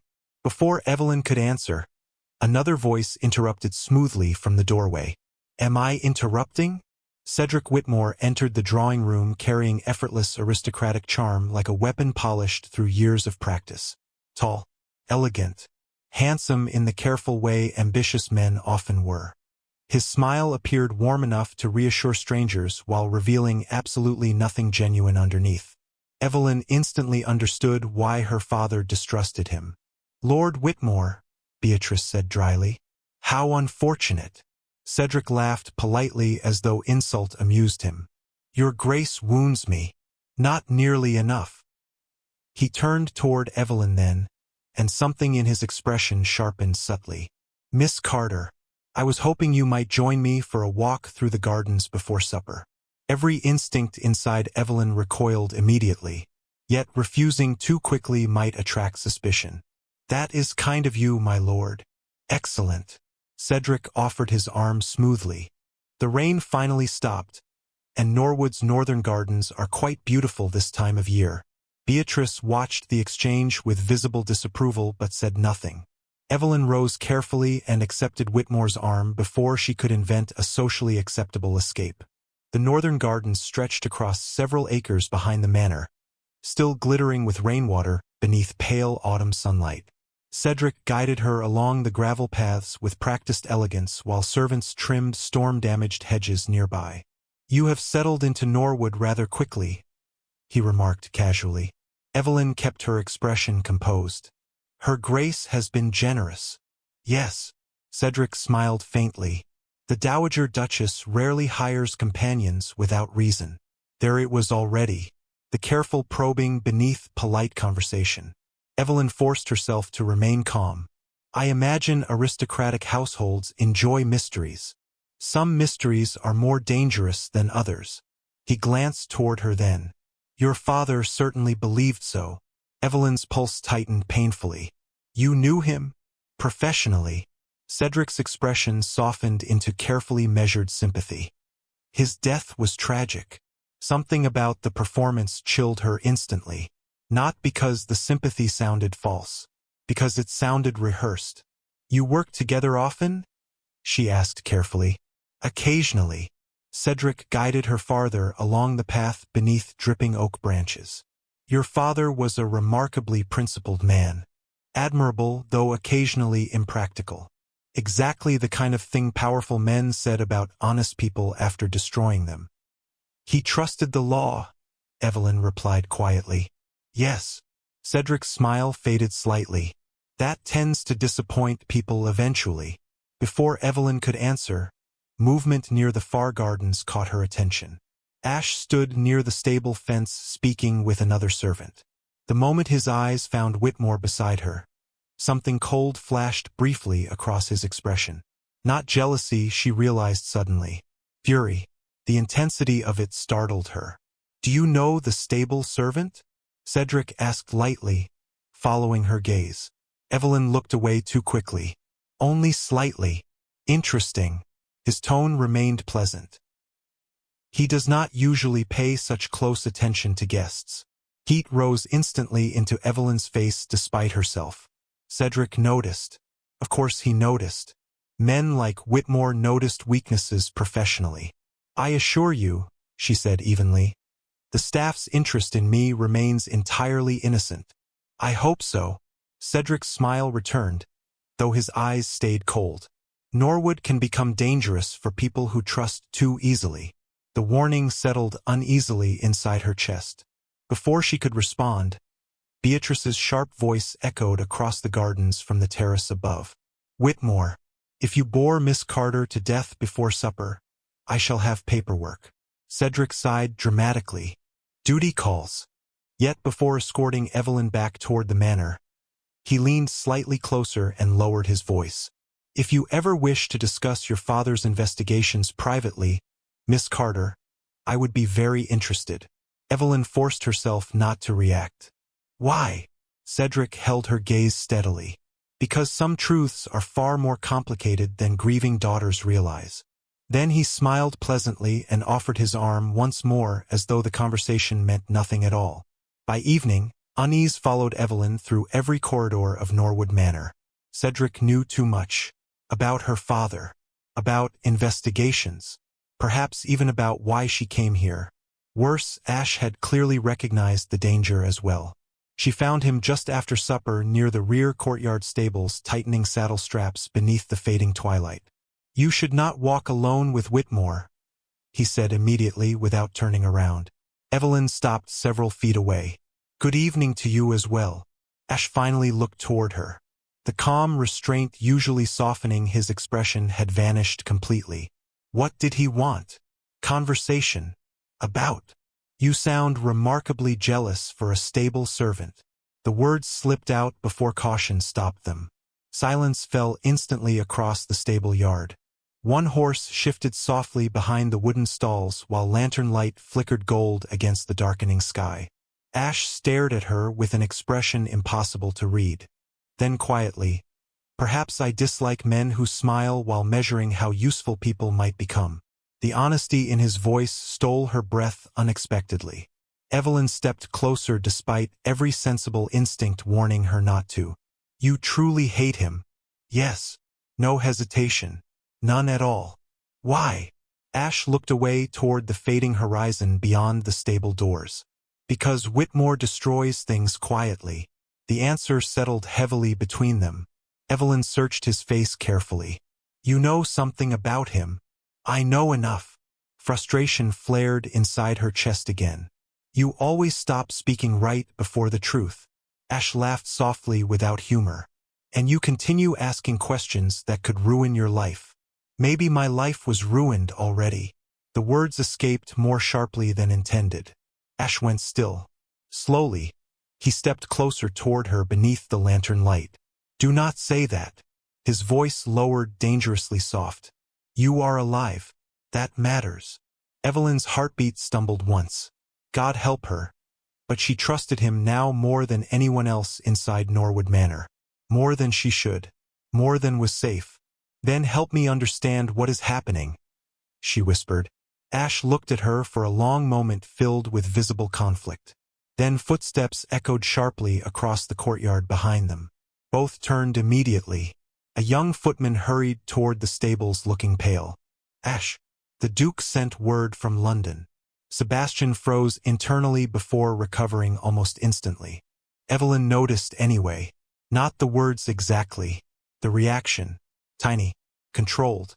But there. The Duke? She repeated softly. The footman nodded quickly. He is returning to Norwood tomorrow evening. Silence crashed through Evelyn's chest unexpectedly. The Duke of Norwood. Finally returning after weeks away. The man connected somehow to every secret surrounding her father's death. Beside her, Ash had gone unnaturally still. The lantern light sharpened the hard line of his jaw while something unreadable moved behind his gray eyes. Evelyn looked between him and the nervous footman, then slowly back toward Ash. You knew he was coming. Not a question. A realization. Ash held her gaze for one terrible second too long before answering carefully. The household was informed earlier today. Yet something inside Evelyn shifted uneasily at the response. Because for the first time since meeting him, Ash sounded less like a servant repeating information and more like a man carrying the weight of what came next. And somehow, standing beneath the fading twilight with tension winding silently between them, Evelyn realized she was suddenly afraid the arrival of the Duke might destroy something she had not meant to lose. The announcement of the Duke's return transformed Norwood Manor overnight. By morning, servants rushed through the corridors polishing silver, replacing floral arrangements, and preparing guest chambers despite the fact no formal guests had been invited. Every room seemed sharper somehow, straighter, more alert. Even the air inside the manor carried tension beneath its polished calm. Evelyn noticed it immediately during breakfast. Footmen moved faster. Maids spoke quieter. And Beatrice Vale insulted people with noticeably more affection than usual, which apparently meant she was worried. If one more person asks whether the Duke prefers white roses or blue roses, I shall personally burn the gardens, the Dowager declared while stabbing marmalade onto toast with alarming aggression. Evelyn hid a smile behind her teacup. Is his return always this dramatic? Unfortunately, Beatrice sighed heavily. My son has the irritating habit of entering rooms and causing entire households to behave like nervous schoolchildren. Evelyn looked down toward her plate before the older woman could notice the strange flutter inside her chest at the mention of him. Since learning the Duke would arrive that evening, she had barely slept. Not because she feared him exactly, because something about Ash's reaction the previous night unsettled her deeply. He knew more than he admitted. Far more. And every instinct whispered that whatever happened after the Duke arrived would change everything between them. You are thinking too loudly again, Beatrice observed. Evelyn looked up quickly. I apologize. Stop apologizing. It wastes time. The Dowager studied her over the rim of her teacup. You are nervous about meeting Sebastian.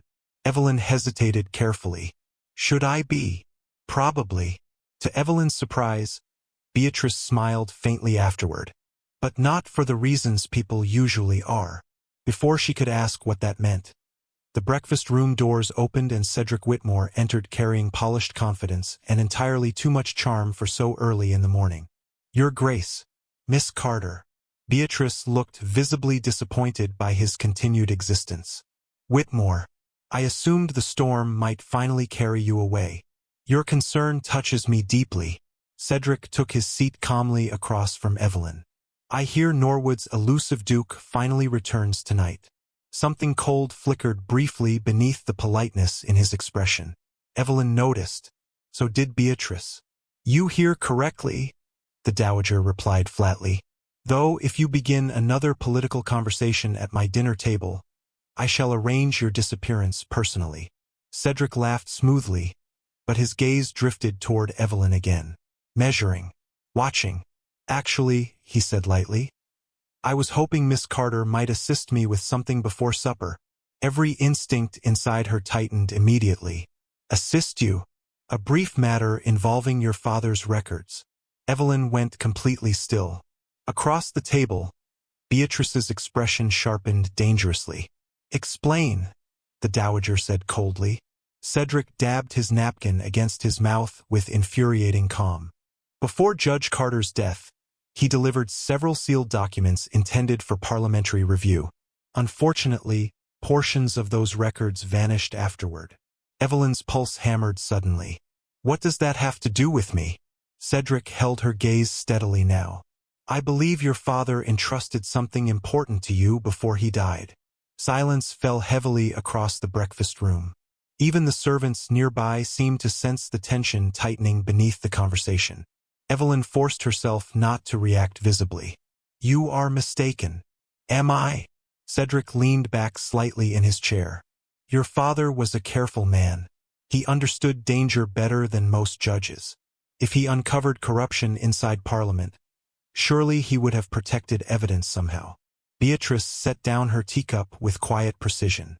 Whitmore, if you continue interrogating my companion over breakfast, I shall poison your coffee. Cedric smiled faintly, merely concern for Miss Carter's safety. How noble of you! The dowager's voice dripped ice. Now leave my table before I become genuinely unpleasant. To Evelyn's relief, Cedric rose smoothly without argument. But before leaving, he looked toward her one final time. If you discover anything connected to your father's investigation, he said softly, you should bring it directly to me. There are people at Norwood you cannot trust. Then he departed, leaving silence crashing heavily behind him. Evelyn's hands trembled slightly beneath the tablecloth. Beatrice watched her carefully now. You know something. It was not a question. Evelyn lowered her eyes. I know my father feared someone before he died. The dowager's expression darkened.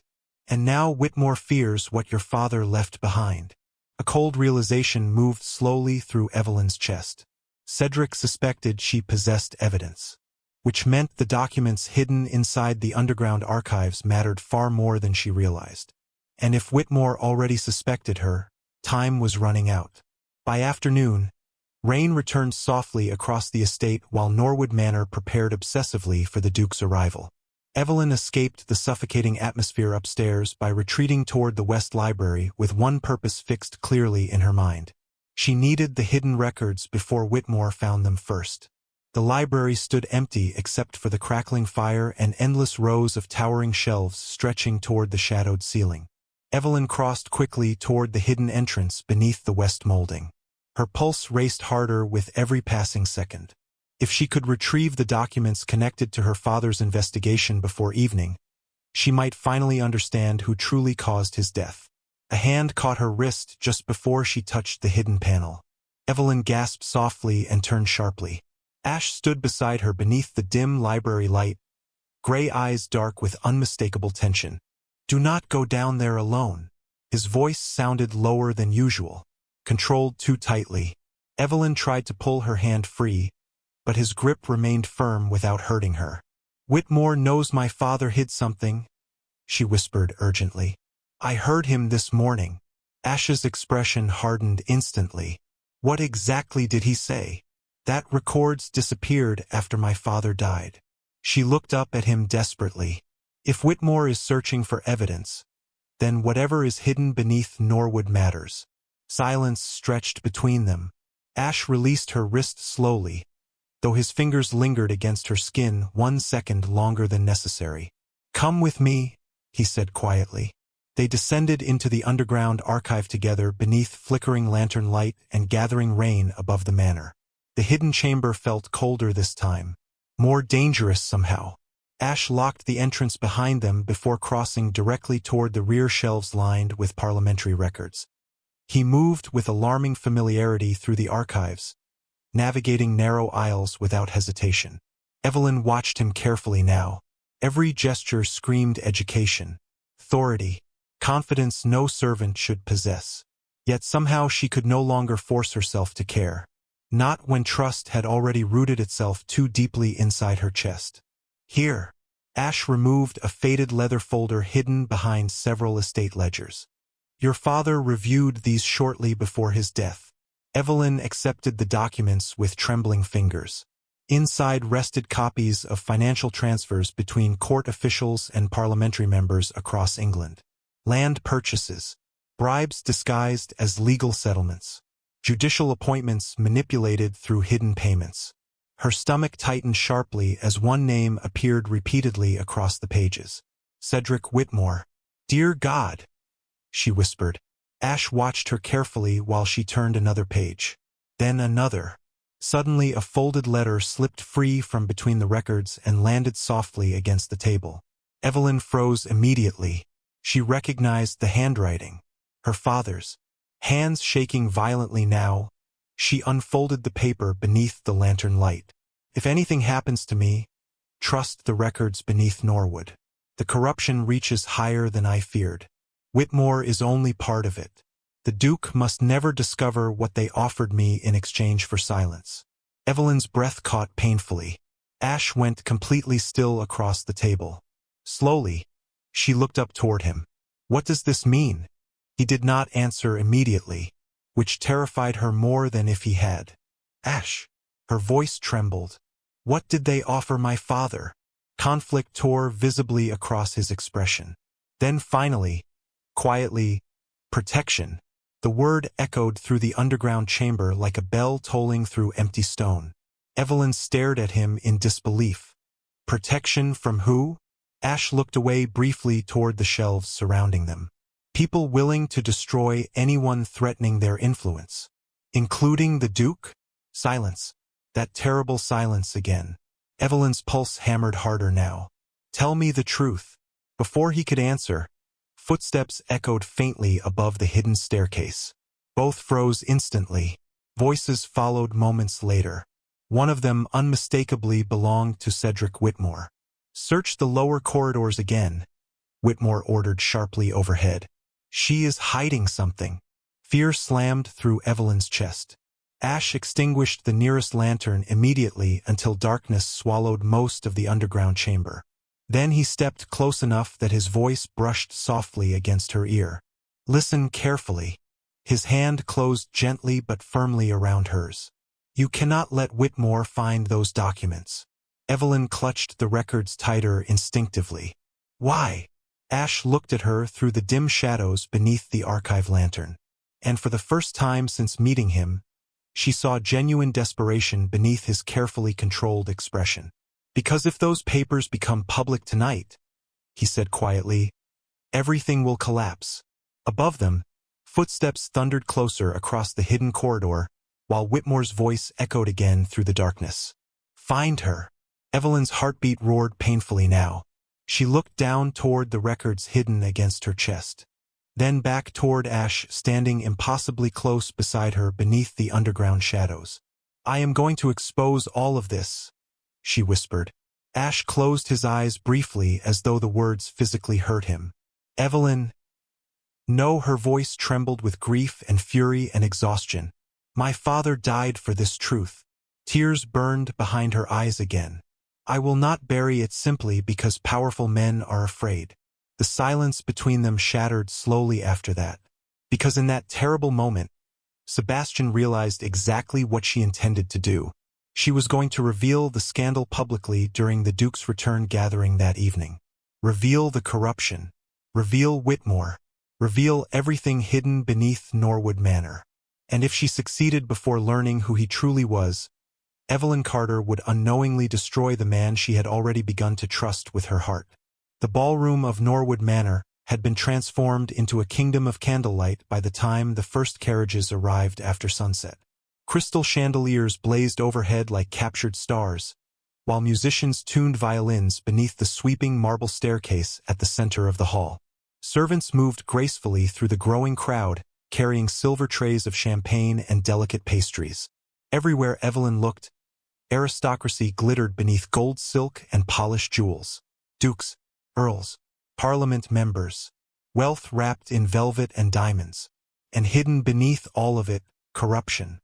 Her father's documents felt unbearably heavy concealed inside the inner lining of her gown. Every step reminded her they were there.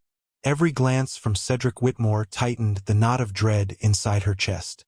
"You look pale," Beatrice murmured quietly beside her near the ballroom entrance. The Dowager Duchess wore midnight blue silk threaded with silver embroidery severe enough to terrify weaker noblemen on sight. Evelyn forced calm into her expression. "It is only the crowd."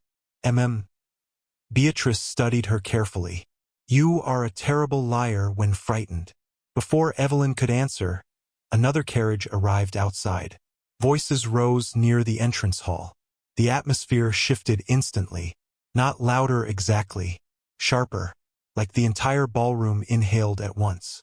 "Good Lord," one woman whispered nearby. "He is finally here." Evelyn's pulse stumbled hard against her ribs. The Duke, somewhere behind the massive ballroom doors. Servants announced new arrivals while aristocrats straightened visibly beneath the chandeliers. Yet despite everything, despite the tension and fear and unanswered questions twisting through her chest, Evelyn found herself searching instinctively for only one face. She had not seen him since leaving the underground archives. Not after he looked at her like a man watching disaster approach too quickly to stop it. Not after he begged her without words not to reveal the documents publicly. The memory unsettled her deeply, because part of her still trusted him.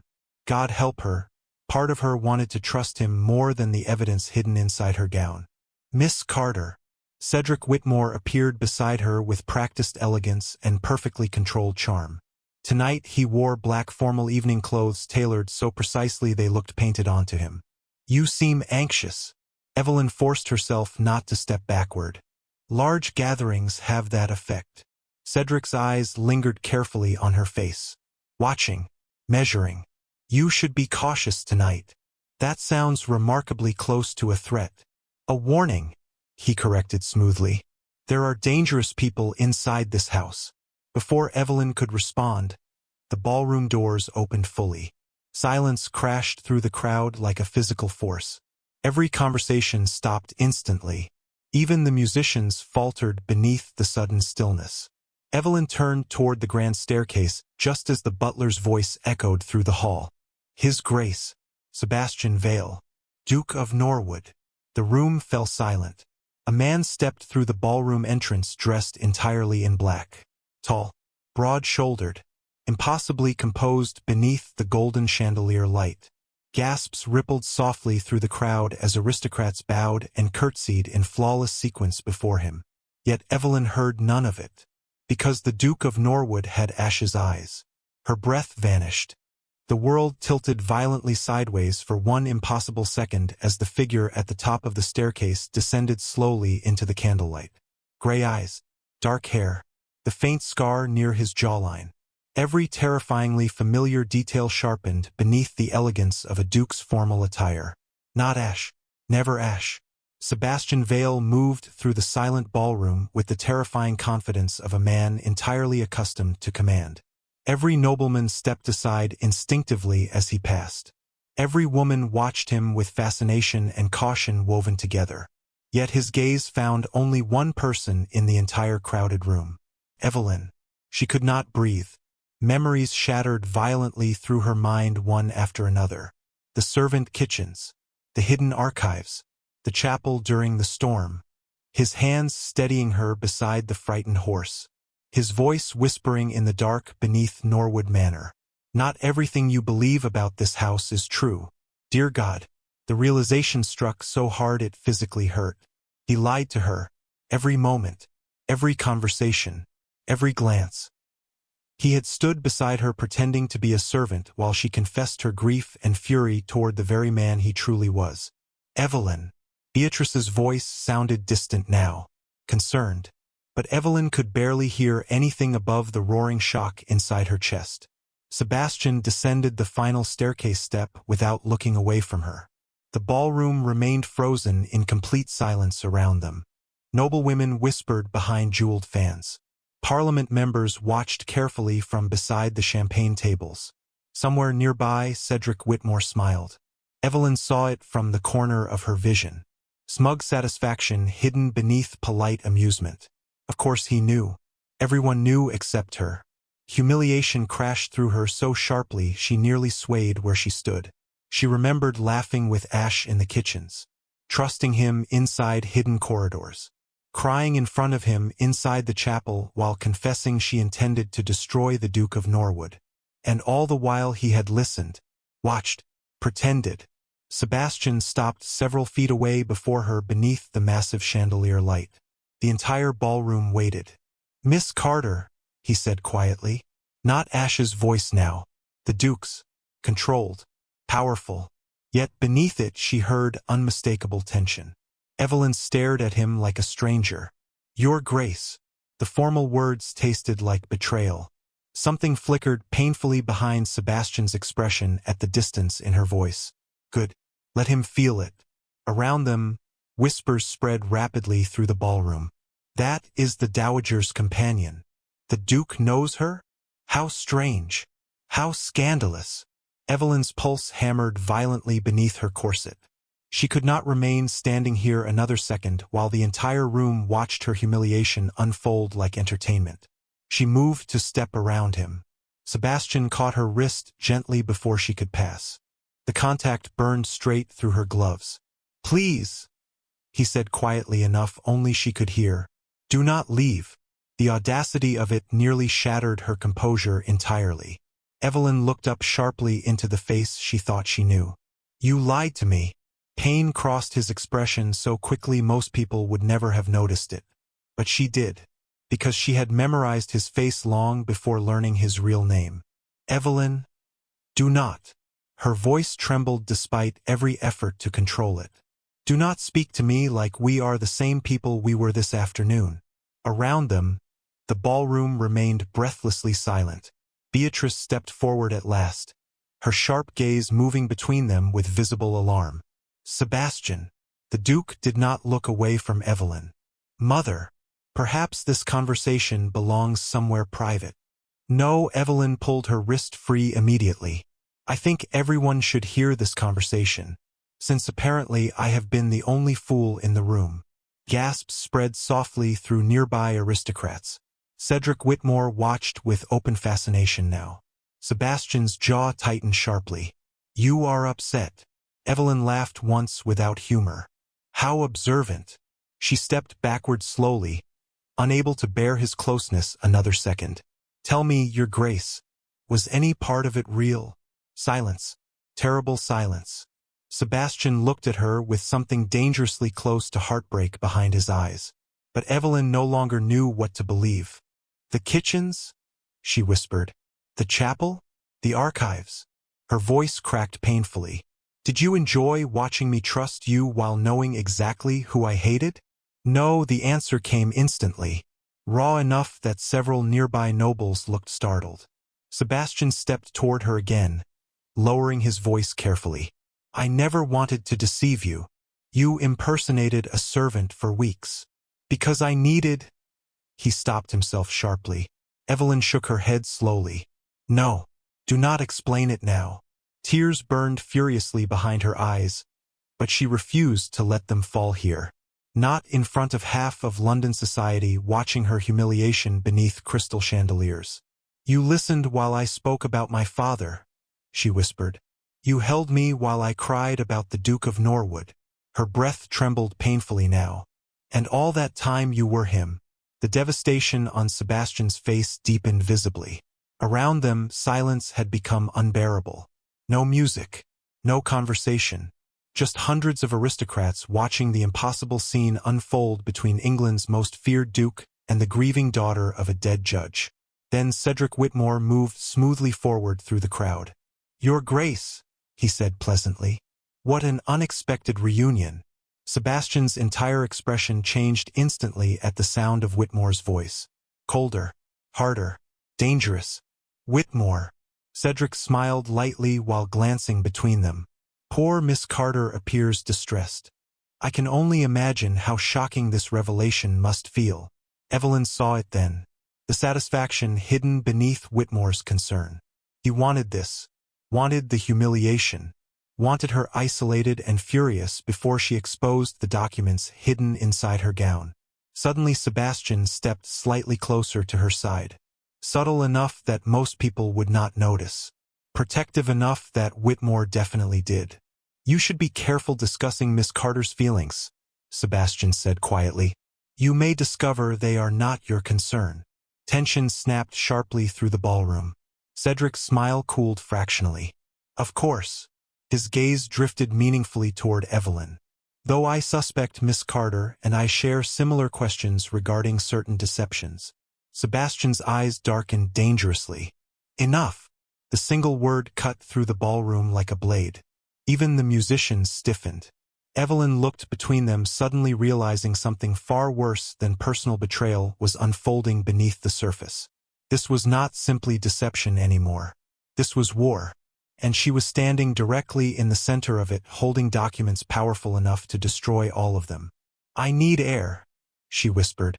Before anyone could stop her, Evelyn turned and walked quickly through the silent ballroom toward the terrace doors. No one moved to block her path. The crowd parted instantly. She barely reached the darkened terrace outside before the tears finally escaped.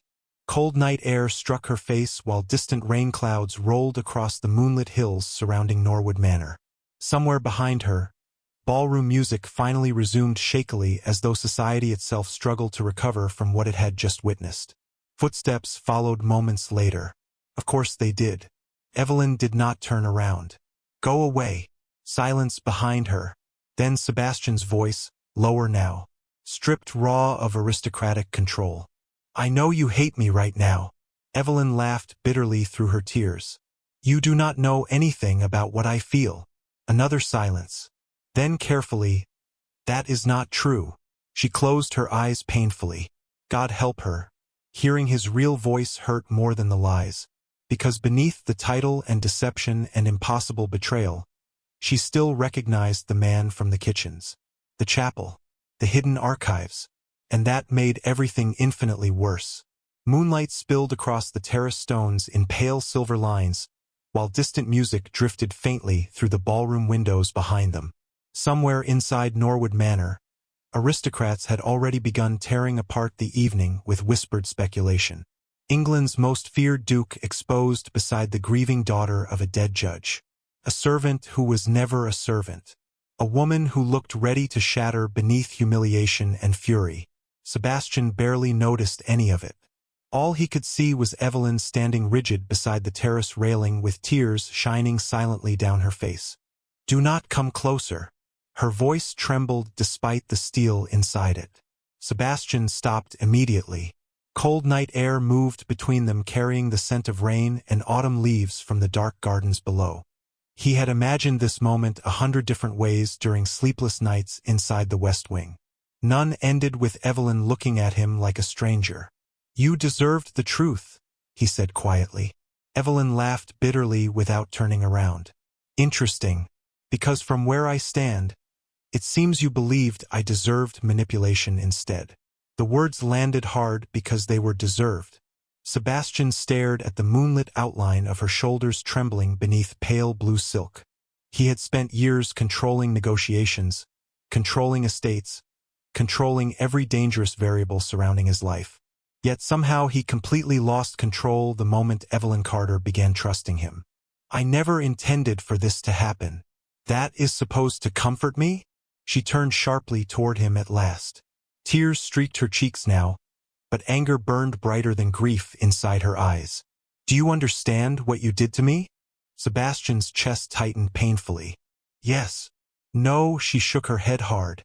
"You do not." Her voice cracked. "I told you things I have never said aloud to anyone. I trusted you." Every word struck deeper than the last, because he remembered every moment vividly. Her laughter in the servant kitchens. Her voice trembling inside the chapel while stormlight flickered across her tears. The way she looked at him underground beneath Norwood Manor like he was the first safe thing she had found since her father died. "Evelyn, stop saying my name like you still have the right." Silence crashed heavily between them. Sebastian felt it physically. The distance growing wider every second despite standing only a few feet apart. He should tell her everything now. About Whitmore. About the investigation. About why he disguised himself inside his own household. Yet none of those truths erased the one thing that mattered most. He lied to her. Was any part of it real? She whispered suddenly. The question nearly destroyed him. Sebastian answered instantly. All of it. Evelyn looked away sharply as though the words hurt her. Do not. It is the truth. He stepped forward before stopping himself again. Every conversation, every moment, none of it was false to me. Except your entire identity. He closed his eyes briefly. Fair. Completely fair. Evelyn wrapped her arms tighter around herself against the cold wind. You stood there while I spoke about hating the Duke of Norwood. Because I wanted you to speak honestly. You mean because you wanted information? The accusation hit harder than she realized because part of it was true in the beginning. Sebastian had approached her first out of suspicion. Judge Carter's daughter arriving unexpectedly at Norwood, while someone searched the hidden archives, could not be ignored. But somewhere between midnight conversations and rainstorms and stolen moments of honesty, suspicion became something infinitely more dangerous. At first, he admitted quietly, I believed you came here intending to expose my family publicly. Evelyn stared at him in disbelief. So you investigated me. I tried to protect you. Do not pretend those are the same thing. Sebastian looked away toward the dark hills beyond the terrace because he no longer trusted himself to hide anything from her face. You think I do not understand betrayal, he said softly. But you are not the only person who has spent years questioning everyone around them. Evelyn's anger faltered briefly at the exhaustion woven through his voice. Then why continue lying? Because I fell in love with you before I knew how to stop. The words nearly escaped him. Sebastian swallowed them back painfully. Because every day I waited became harder. Evelyn's breath caught almost invisibly. Dangerous silence settled between them. Then she looked toward him again. And this time the fury inside her expression had shifted into something worse. Hurt. You knew exactly who I was from the beginning, she whispered. But I never knew you at all. Sebastian stepped closer despite the risk of making everything worse. That is not true. Is it not? Tears gathered again in her eyes. Tell me honestly, Your Grace. If I had known who you really were that first day at Norwood Manor, do you think I would have trusted you enough to tell you about my father? No. The answer was obvious. Painfully obvious. Evelyn laughed softly through tears before he could speak. Exactly. She turned away again toward the dark gardens below. You made sure I trusted the servant because you knew I would never trust the Duke. The brutal truth of it hollowed the air between them. Sebastian moved one hand through his hair in frustration he could no longer conceal. You think this was some calculated game to me? Was it not? No, his voice sharpened unexpectedly. God help me, Evelyn. It stopped being a game the moment I realized you were grieving yourself into silence and still trying to protect everyone around you. She went still. Sebastian rarely lost control of his emotions publicly. Years of power taught him discipline too early and too thoroughly. But standing here while Evelyn looked at him like a stranger after weeks of knowing her laughter and trust felt unbearable in ways he had no defense against. Do you know what the worst part is? He asked quietly. Evelyn did not answer. Sebastian forced himself to continue anyway. I kept telling myself I would reveal the truth tomorrow. Then the next day. Then after Whitmore left. After the investigation ended. I kept waiting for the right moment because I knew exactly what would happen once you learned who I was. His voice lowered painfully. You would look at me exactly like this. Evelyn's breathing trembled softly in the silence afterward. Somewhere inside the ballroom, distant laughter rose and faded again beneath the music. Life continuing while something between them broke apart beneath the moonlight. You should have trusted me enough to tell me. Sebastian stared at her profile illuminated silver against the dark terrace. I know. The simple honesty of the answer seemed to wound her more deeply than excuses would have. She closed her eyes briefly. God! Her voice cracked. I cannot even decide which part hurts more. He understood immediately. The deception. Or the fact that despite the deception, part of her still cared. Sebastian saw it every time her gaze faltered toward him before hardening again. She hated that some piece of ash still existed beneath the Duke standing in front of her. You said something in the chapel, he said carefully after a long silence. Evelyn stiffened immediately. Do not. You said if the Duke destroyed your father, you would destroy him first. Her face paled slightly beneath the moonlight. Of course she remembered. Humiliation flickered sharply through her expression. You should never have heard those words. But I did. Sebastian stepped closer again. This time she did not retreat. And even then, he said softly, all I could think was that you deserved the truth about what happened to your father. Evelyn searched his face desperately now. Then tell me. He hesitated. That single hesitation changed everything again.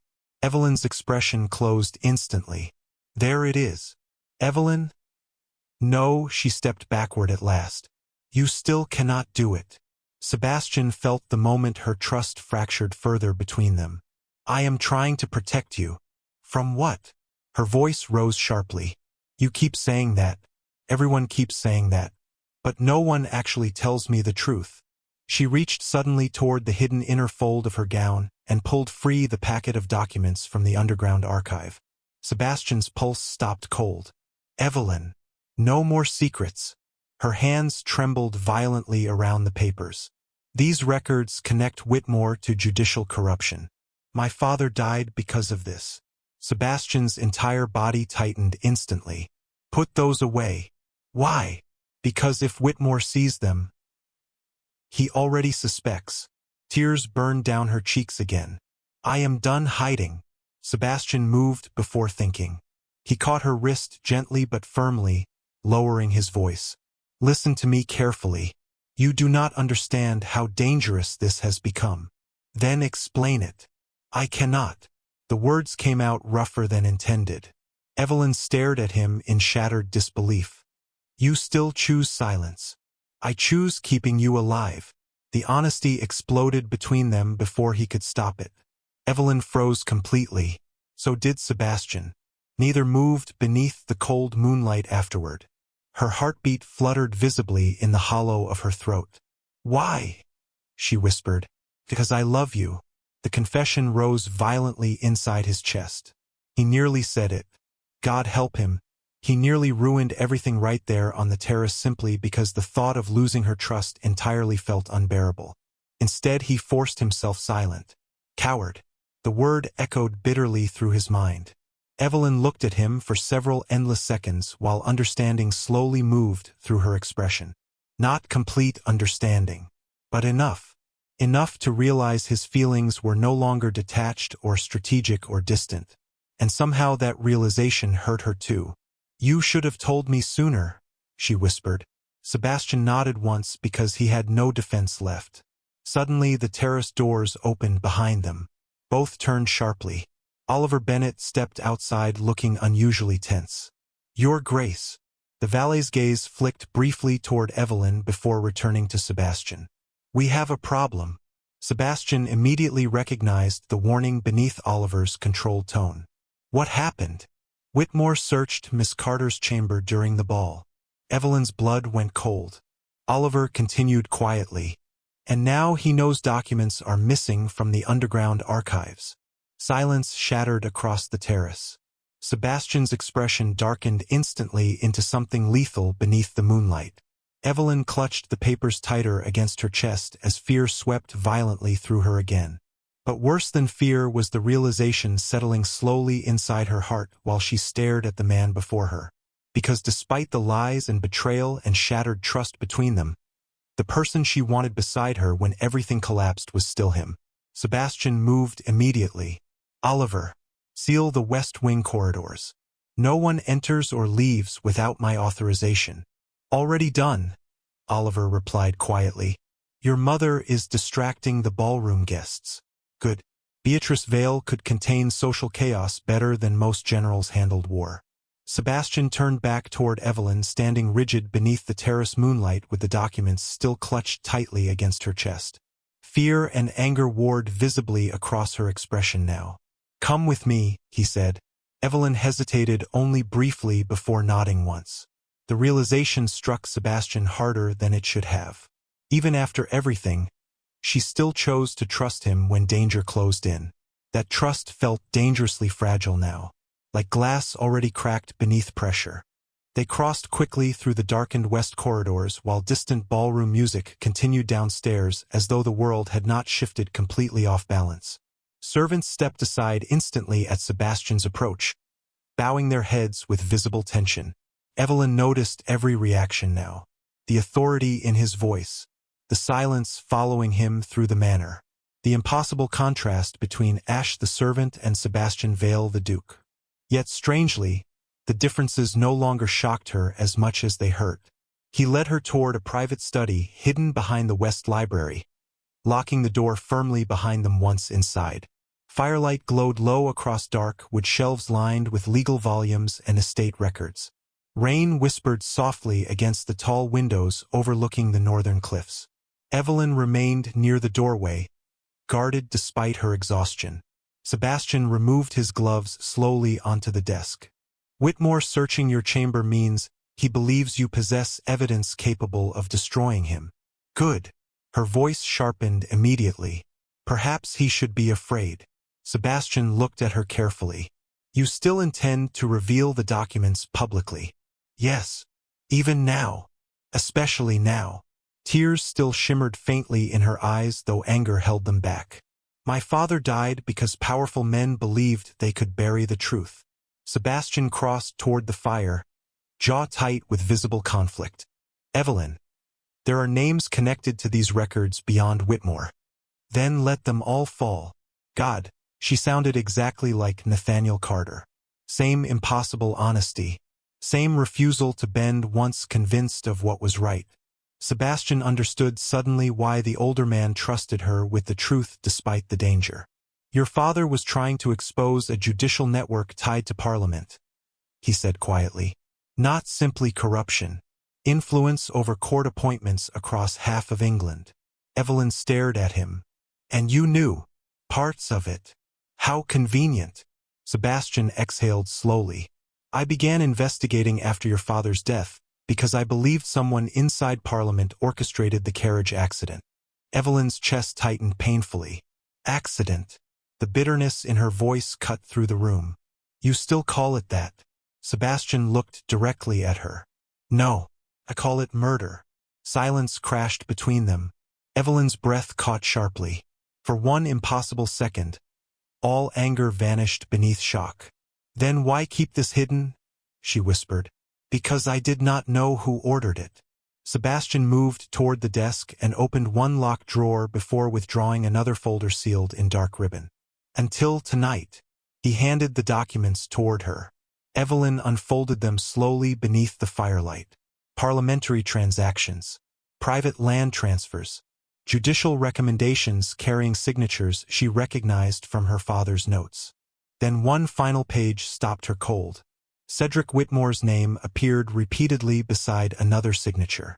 Lord Edmund Vale. Evelyn looked up sharply. Vale. Sebastian's expression hardened visibly. My cousin. Her pulse stumbled painfully. Your family is involved. Yes. The word sounded like ash in his mouth. Edmund managed portions of the estate's political negotiations for years. I trusted him. Rage and betrayal flickered together behind Sebastian's controlled expression now. Whitmore used him to influence judicial appointments through bribery and blackmail. Evelyn stared down at the documents trembling in her hands. My father discovered this. Yes.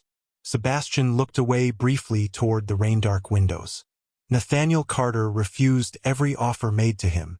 The room suddenly felt too small, too warm. Evelyn's voice shook. The letter said they offered him protection. Because your father learned too much too quickly. Sebastian's jaw tightened hard. Whitmore and Edmund realized Carter intended to expose them publicly. They offered money first, then protection for you. Evelyn felt physically sick. For me, Sebastian nodded once. Your father refused. Tears blurred the pages before her. And then they killed him. Silence. Sebastian did not soften the truth this time. Yes. The word shattered something inside her chest completely. Evelyn turned away abruptly toward the windows because suddenly breathing felt impossible. 11 months of grief and fury and unanswered questions crashed violently through her all at once. Her father died alone because he chose honesty over fear. Because powerful men decided his life mattered less than their influence. Because corruption spread deeper than she ever imagined. Behind her, Sebastian remained silent, giving her space, perhaps understanding that grief sometimes became unbearable when witnessed too closely. Evelyn pressed trembling fingers against her mouth, trying desperately not to break apart entirely. I should have been there. The words escaped brokenly. Evelyn. He knew he was in danger. Tears spilled freely now. And I still let him leave that night. Sebastian crossed the room before she realized he moved at all. No, his voice lowered gently beside her. Do not do this to yourself. Evelyn shook her head hard. You do not understand. I understand more than you think. She looked up then. Really looked at him for the first time since the ballroom reveal. Not the Duke. Not Ash. Both. A man carrying exhaustion and anger and guilt behind perfectly controlled gray eyes. You blame yourself too, she whispered. Sebastian's silence answered loudly enough. Slowly, painfully, pieces finally began fitting together inside her mind. His investigation, his disguise, the hidden archives, the fear every time Whitmore approached her. You were trying to uncover them from inside Norwood. Yes. And you believed someone in your household betrayed you. Because someone did. His expression darkened. Edmund had access to everything. Estate records, political correspondence, security routes. Evelyn looked down at the documents again. Then why did my father warn me not to trust you? Sebastian hesitated. That hesitation still hurt. Yet now she understood it came less from deception and more from painful uncertainty. Because your father never fully knew whether I was involved willingly or unknowingly. Sebastian's voice lowered. And honestly, I cannot blame him for that. Evelyn stared at the firelight trembling across the papers in her hands. For months she built her entire purpose around hatred toward the Duke of Norwood. Revenge kept grief from swallowing her whole. But now the truth stood infinitely more complicated and far crueler than simple vengeance. Sebastian had not destroyed her father. He had been trying to uncover the same corruption all along. And somehow, impossibly, that realization hurt almost as much as believing him guilty. Because now she had no safe place left for her anger. A sharp knock interrupted the silence. Oliver entered immediately after Sebastian unlocked the door. The valet looked unusually tense. Whitmore is leaving the ballroom. Sebastian's attention sharpened instantly. Where? Toward the east carriage house. Oliver hesitated carefully. And Edmund Vale just arrived through the private entrance. Cold fury moved visibly through Sebastian's expression. My cousin chose terrible timing. Evelyn's pulse quickened again. He is here now? Sebastian nodded once. Which means Whitmore knows exposure is close. Oliver glanced toward the documents still in Evelyn's hands. Your Grace, if those records become public before we secure Edmund, Parliament will bury the evidence before sunrise. I know. Sebastian moved toward the fireplace slowly, thoughts visibly racing behind his controlled expression. Evelyn watched him carefully now. This was the real Sebastian Vale. Not the servant disguise. Not the distant Duke from rumors. A man carrying the weight of impossible choices while trying desperately to protect everyone before the entire structure collapsed around them. And suddenly she understood something else too. He truly had been trying to protect her all along. The realization settled painfully through her chest. What happens now? She asked quietly. Sebastian turned toward her. Firelight sharpened the exhaustion beneath his eyes. Now, he said softly, we end this. The words should have comforted her.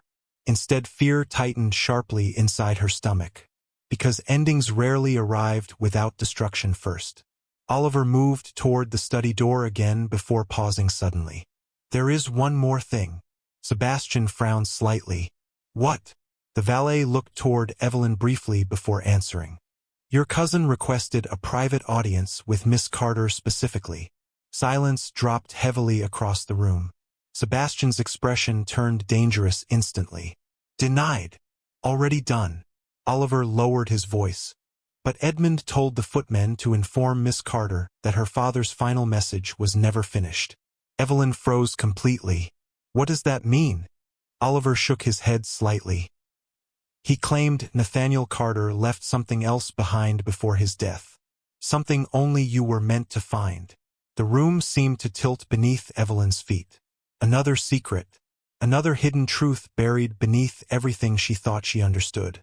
Sebastian watched her carefully now, concern replacing anger inside his expression. Evelyn. But she was already looking down at her father's documents with a horrifying realization spreading slowly through her chest. What if the records were not the only thing her father died protecting? And worse, what if someone inside Norwood Manor still possessed the final piece of the truth? Evelyn did not realize she was shaking until Sebastian stepped closer and gently took the papers from her trembling hands before they slipped into the fire. The movement was careful, instinctive, like protecting her had already become second nature to him despite everything broken between them. "Sit down," he said quietly. "I am fine." "No," Sebastian replied softly. "You are not." The simple honesty in his voice nearly unraveled her again. Evelyn lowered herself slowly into the chair beside the fireplace because suddenly exhaustion pressed through every part of her body. Too many revelations. Too much grief. Her father murdered. Whitmore responsible. Edmund Vale involved. And Sebastian standing in front of her no longer as the enemy she spent months preparing to destroy, but as a man carrying the same war she had already lost pieces of herself fighting. Oliver moved silently toward the study door again. "I will keep Whitmore occupied downstairs as long as possible." Sebastian nodded once. "And Edmund?" "Drinking heavily in the East Salon. He appears nervous." "Good." Cold steel entered Sebastian's expression again. "He should be." After Oliver departed, silence settled heavily through the study. Firelight flickered softly across dark wood shelves while rain tapped against the windows overlooking the cliffs. Evelyn stared into the flames, trying desperately to steady her thoughts. "My father left another message," she whispered eventually. "Or Edmund wants me to believe he did." Sebastian remained standing near the desk, one hand braced against the polished wood as though restraining anger through sheer force. "Edmund enjoys leverage. If he truly possesses something from your father, he will use it carefully." Evelyn looked toward him. "You sound very certain." A bitter smile touched his mouth without warmth. "I grew up with him." Something about the answer tightened painfully inside her chest. She understood now that Sebastian's world had never been safe either. Wealth and titles did not protect people from betrayal. Sometimes they simply buried betrayal beneath prettier walls. "You trusted him," she said softly. Sebastian's jaw tightened. "For years." He crossed slowly toward the windows overlooking the rain-dark gardens.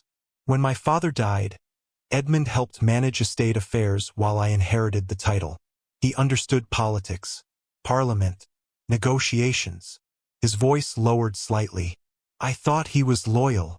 Evelyn watched his reflection faintly against the rain-streaked glass.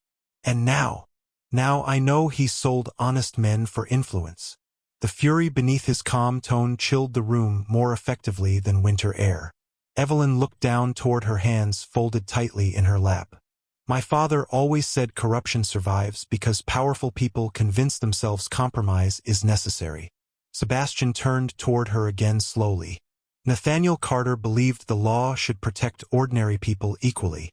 "Yes." Tears burned faintly behind her eyes again. "That belief cost him everything." Sebastian stared at her for several seconds beneath the firelight. Then quietly, "No. It made him extraordinary."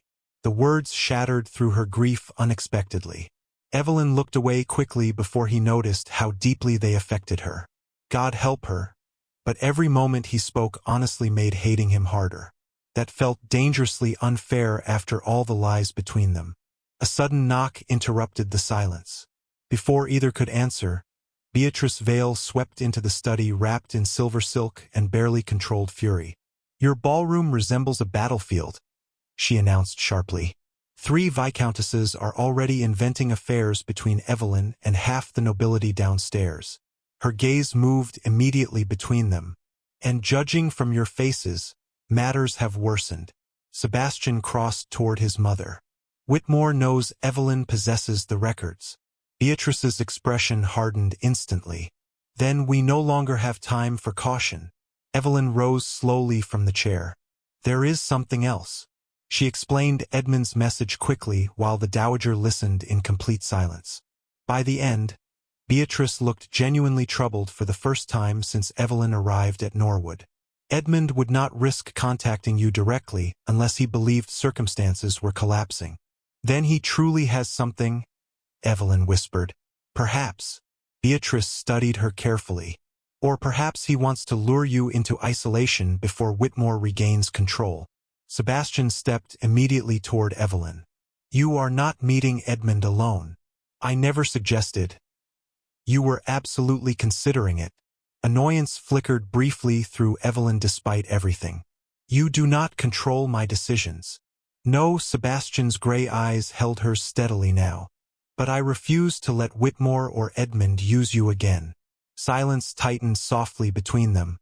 Beatrice observed the exchange with visible understanding before speaking quietly. Sebastian is correct. Evelyn exhaled slowly. Then what do we do? For several moments no one answered. Rain whispered against the windows. Distant ballroom music floated faintly upward through the floors below. Finally Beatrice moved toward the fireplace with frightening calm settling across her elegant features. We stop hiding. Sebastian looked sharply toward his mother. Mother? Enough. Her voice cut through the room cleanly. For months we allowed Whitmore and Edmund to operate through secrecy because exposure risked scandal. The dowager's eyes hardened dangerously. Now scandal is the least of our concerns. Evelyn's pulse quickened. What are you suggesting? Beatrice turned toward her fully. You reveal the truth publicly. Sebastian stepped forward instantly. Absolutely not. You know I am right. It is too dangerous. Everything already became dangerous the moment Nathaniel Carter died. The dowager's gaze never wavered. Whitmore survives because society protects men like him through silence and influence. Break that silence publicly, and Parliament loses the ability to bury the evidence quietly. Sebastian's expression darkened. Or Whitmore destroys Evelyn's reputation before dawn. The words hung painfully in the room because everyone understood the truth beneath them. Society rarely forgave women standing publicly against powerful men. Evelyn's reputation could collapse overnight. Gossip alone destroyed lives in aristocratic England. And once ruined publicly, no amount of truth guaranteed restoration afterward. Beatrice looked toward Evelyn carefully now. Only you can decide whether the cost is worth paying. Silence followed. Heavy, terrible silence. Evelyn crossed slowly toward the rain-streaked windows while fear and grief and exhaustion twisted violently through her chest. All her life, society taught women's survival depended upon quiet obedience. Do not create scandal.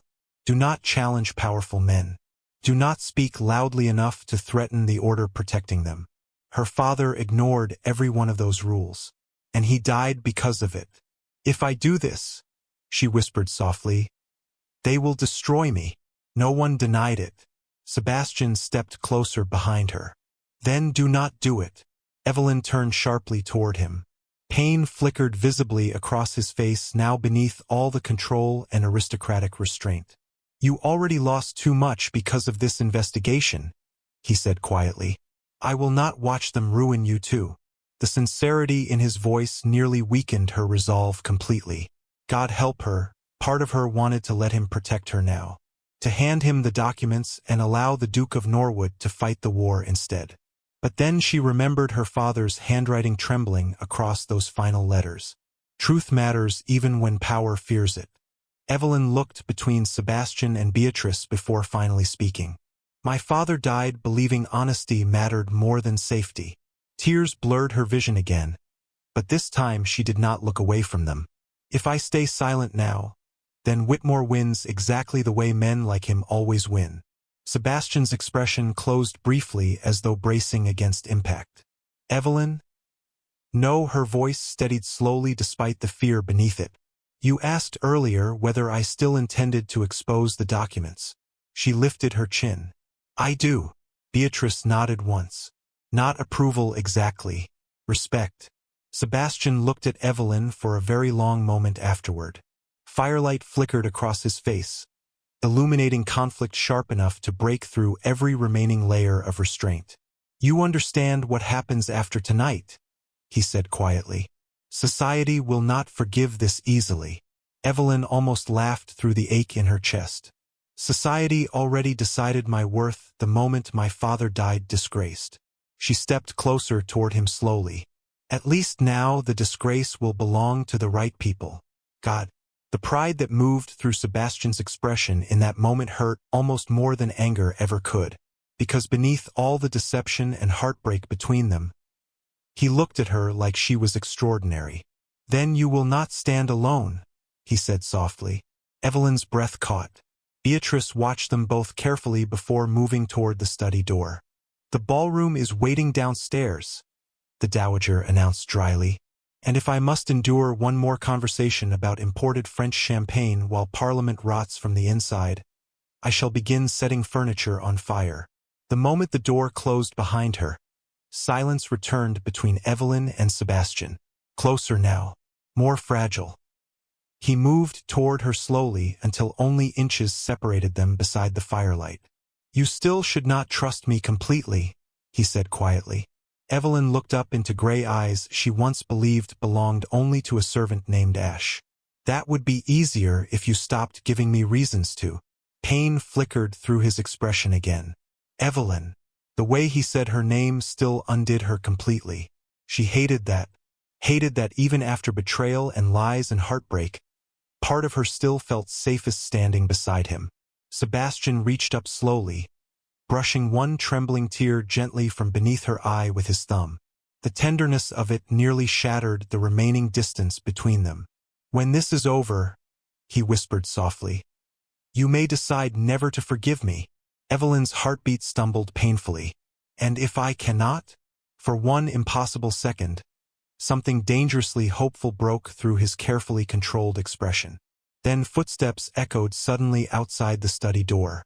Oliver's urgent voice followed immediately after. Your Grace, Whitmore is addressing the ballroom guests publicly. Sebastian's entire posture hardened instantly. Evelyn turned toward the door as fear surged sharply through her chest. What is he doing? Oliver appeared breathless in the doorway. He claims Judge Carter's daughter infiltrated Norwood Manor to steal private political records. Silence crashed through the study. Then Sebastian looked toward Evelyn. Not at the frightened woman society would attempt to destroy downstairs. At Evelyn Carter, the daughter of an honest man. The woman brave enough to walk directly into ruin if truth demanded it. It is time, he said quietly. The ballroom fell silent again the moment Evelyn Carter entered beside the Duke of Norwood. Hundreds of candle flames flickered beneath the crystal chandeliers, while aristocrats turned in stunned unison toward the grand staircase. Moments earlier, Cedric Whitmore's polished accusations had spread through the room like poison poured into champagne. Judge Carter's daughter. A thief. A desperate woman exploiting Norwood Manor for political scandal. Evelyn heard every whisper as she descended the staircase beside Sebastian. Yet strangely, fear no longer felt as sharp as before. Perhaps because for the first time since her father's death, she finally knew the truth. Or perhaps because Sebastian remained beside her despite the destruction waiting below. Cedric Whitmore stood near the center of the ballroom surrounded by Parliament members and carefully shocked noblewomen. His expression remained calm. Too calm. The expression of a man accustomed to surviving through manipulation. Your Grace, Cedric said smoothly as the crowd parted around them. I was beginning to worry Miss Carter had abandoned us. Sebastian's voice cut through the ballroom like cold steel. Be careful how you speak to her. Murmurs spread instantly through the room. Evelyn felt every eye watching them now. Every aristocrat waiting to see whether England's most feared duke would defend the disgraced daughter of a dead judge or sacrifice her to preserve his own reputation. Cedric smiled faintly. I merely wished to protect your guests from unpleasant scandal. You mean the scandal of murder? Evelyn asked quietly.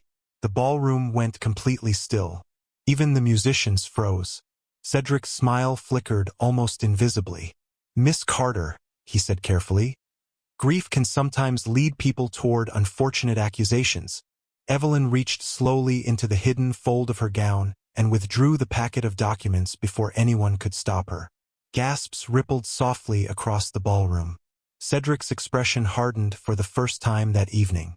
My father died because he discovered judicial corruption tied directly to Parliament, Evelyn said clearly. Her voice trembled at first, then steadied.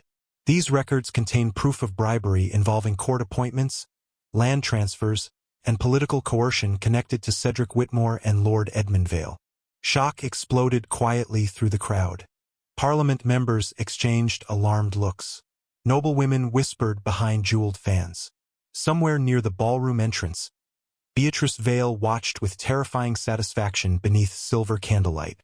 Cedric laughed softly without warmth. Forged documents from a grieving daughter hardly constitute evidence. No, another voice cut sharply across the room. But witness testimony might. The crowd parted again as Edmund Vale stepped forward from the edge of the ballroom, visibly pale beneath the chandelier light. Sebastian went completely still beside Evelyn. Edmund, he said quietly. His cousin avoided his gaze entirely. Cedric's composure cracked instantly. You fool, he hissed beneath his breath. Edmund swallowed hard. It is over. His voice shook visibly now. The records exist. Parliament will investigate everything by morning. Only if anyone believes you, Cedric snapped. Edmund looked toward Evelyn then, shame written openly across his face. Your father tried to warn me before the end, he said quietly. Nathaniel Carter believed there was still time for me to step away from Whitmore before things became irreversible. Evelyn's throat tightened painfully. And did you? Tears burned behind her eyes again. Edmund shook his head slowly. No, silence crushed the ballroom beneath the weight of the confession. Whitmore promised influence, Edmund whispered. Power. Parliamentary advancement. His expression twisted with disgust toward himself. By the time I understood how far he was willing to go, your father was already dead. Cedric stepped backward sharply toward the ballroom doors. This is absurd. Sebastian moved instantly. You are not leaving. The authority in his voice froze half the room where they stood. Footmen immediately blocked the exits under Oliver Bennett's quiet direction. Cedric's calm composure finally shattered completely. You think exposing Parliament publicly changes anything? He demanded coldly. Men like me survive because this country depends upon us. No, Evelyn said softly. This country survives despite men like you. The words echoed through the ballroom with terrifying clarity. Sebastian looked toward her then with something painfully close to pride behind his gray eyes. Cedric noticed. Of course he noticed. Fury flashed sharply across his face. Interesting, he sneered quietly. You defend her publicly now after deceiving her for weeks. The room shifted instantly again. Whispering rose sharply beneath the chandeliers. Evelyn felt humiliation flare once more beneath hundreds of watching eyes. Sebastian's jaw tightened hard. This is not your concern. Is it not? Cedric laughed bitterly. Half the ballroom already knows you disguised yourself as a servant while seducing Judge Carter's daughter. Gasps spread loudly now. Evelyn's cheeks burned beneath the sudden scandal crashing through the crowd. Noble women stared openly. Parliament members whispered behind gloved hands. Society had found its newest spectacle. Sebastian stepped protectively closer beside her immediately. Enough, Cedric smiled coldly. Or what? You will defend her honor publicly after destroying it yourself. Silence crashed violently through the ballroom. Evelyn could barely breathe. This was the moment society would remember forever. The disgraced daughter of a murdered judge. The Duke who deceived her. Every whisper tomorrow morning would carve her reputation apart piece by piece. Sebastian looked at her then. Really looked at her. Not with pity. Not with obligation. With something deeper. Something terrifyingly honest beneath the chandeliers and scandal and destruction surrounding them. Then slowly, before all of England's aristocracy, Sebastian Vale stepped forward and dropped to one knee. The room fell silent. No one moved. No one breathed. Evelyn stared down at him in complete shock while candlelight trembled across the ballroom walls. Dukes did not kneel publicly. Not for anyone. Certainly not for women's society considered ruined. Sebastian held her gaze steadily despite the stunned horror rippling through Parliament and nobility alike. Every mistake I made with you began the moment I believed protecting you mattered more than trusting you, he said quietly. His voice carried through the ballroom without effort. I disguised myself because I no longer trusted the world around me. Then somehow, against every instinct I possessed, you became the only honest thing left inside it. Evelyn's heartbeat shattered painfully inside her chest. Tears burned instantly behind her eyes. Sebastian? No, his expression softened with heartbreaking honesty. Tonight you stood in front of powerful men, knowing they would attempt to destroy your name for telling the truth. He glanced briefly toward the watching crowd surrounding them. And still you chose courage. The ballroom remained utterly motionless beneath the chandeliers. Even Cedric Whitmore looked stunned into silence. Sebastian reached slowly into his coat and withdrew a small velvet box. Gasps exploded softly through the crowd. Every title I possess means nothing if you are not beside me, he said quietly. So let all of them hear this clearly. His gray eyes never left hers. I love you, not because you needed saving, not because you impressed society, but because you walked into darkness carrying grief and still refused to become cruel. Evelyn could not stop the tears now. Around them, aristocrats watched in absolute disbelief while England's most feared duke laid his heart bare before the entire ballroom. I cannot undo the pain I caused you, Sebastian whispered. But if you allow it, I will spend the rest of my life earning back the trust one should never have broken. Silence trembled through the room. Beautiful, fragile silence. Evelyn looked down at the man she once hated. The man who lied to her, protected her, broke her heart, then somehow rebuilt it piece by piece with honesty hard enough to hurt. She remembered the servant kitchens, the chapel during the storm, the hidden archives beneath Norwood Manor. Sebastian, both real, both hers now whether she understood how or not. Slowly, trembling slightly, Evelyn stepped closer toward him beneath the chandelier light. You infuriate me, she whispered through tears. Soft laughter rippled weakly through the stunned crowd. Sebastian's mouth curved faintly. I know, and your disguises are terrible. Also true. Another shaky breath escaped her before she finally smiled through the tears. But unfortunately, she whispered, I love you too. The ballroom erupted. Gasps. Shocked whispers. Applause beginning hesitantly near the edges before growing stronger beneath the chandeliers. Somewhere behind them, Beatrice Vale looked openly triumphant while Oliver Bennet appeared deeply relieved. Cedric Whitmore stood frozen in furious disbelief as Parliament members slowly began stepping away from him, one by one like men abandoning a sinking ship. Sebastian rose smoothly to his feet before taking Evelyn's trembling hands in his own. For one brief moment, the entire ballroom disappeared around them. No scandal, no politics, no betrayal, only warmth and candlelight and the impossible realization that somehow they survived the darkness without losing themselves completely inside it. One more thing, Beatrice announced loudly from near the staircase. The Dowager Duchess lifted her champagne glass with dangerous satisfaction glittering beneath her silver gaze. If anyone in this ballroom repeats a single cruel rumor about Miss Carter after tonight, I shall personally ruin your social lives before breakfast. Nervous laughter spread instantly through the aristocrats. Even Evelyn laughed softly against Sebastian's shoulder. He looked down toward her then with that same expression he wore inside the kitchens long before she knew his real name. Warm, honest, entirely hers. Outside, rain finally stopped over Norwood Manor while dawn began slowly touching the distant hills beyond the ballroom windows. And for the first time in nearly a year, Evelyn Carter no longer felt alone.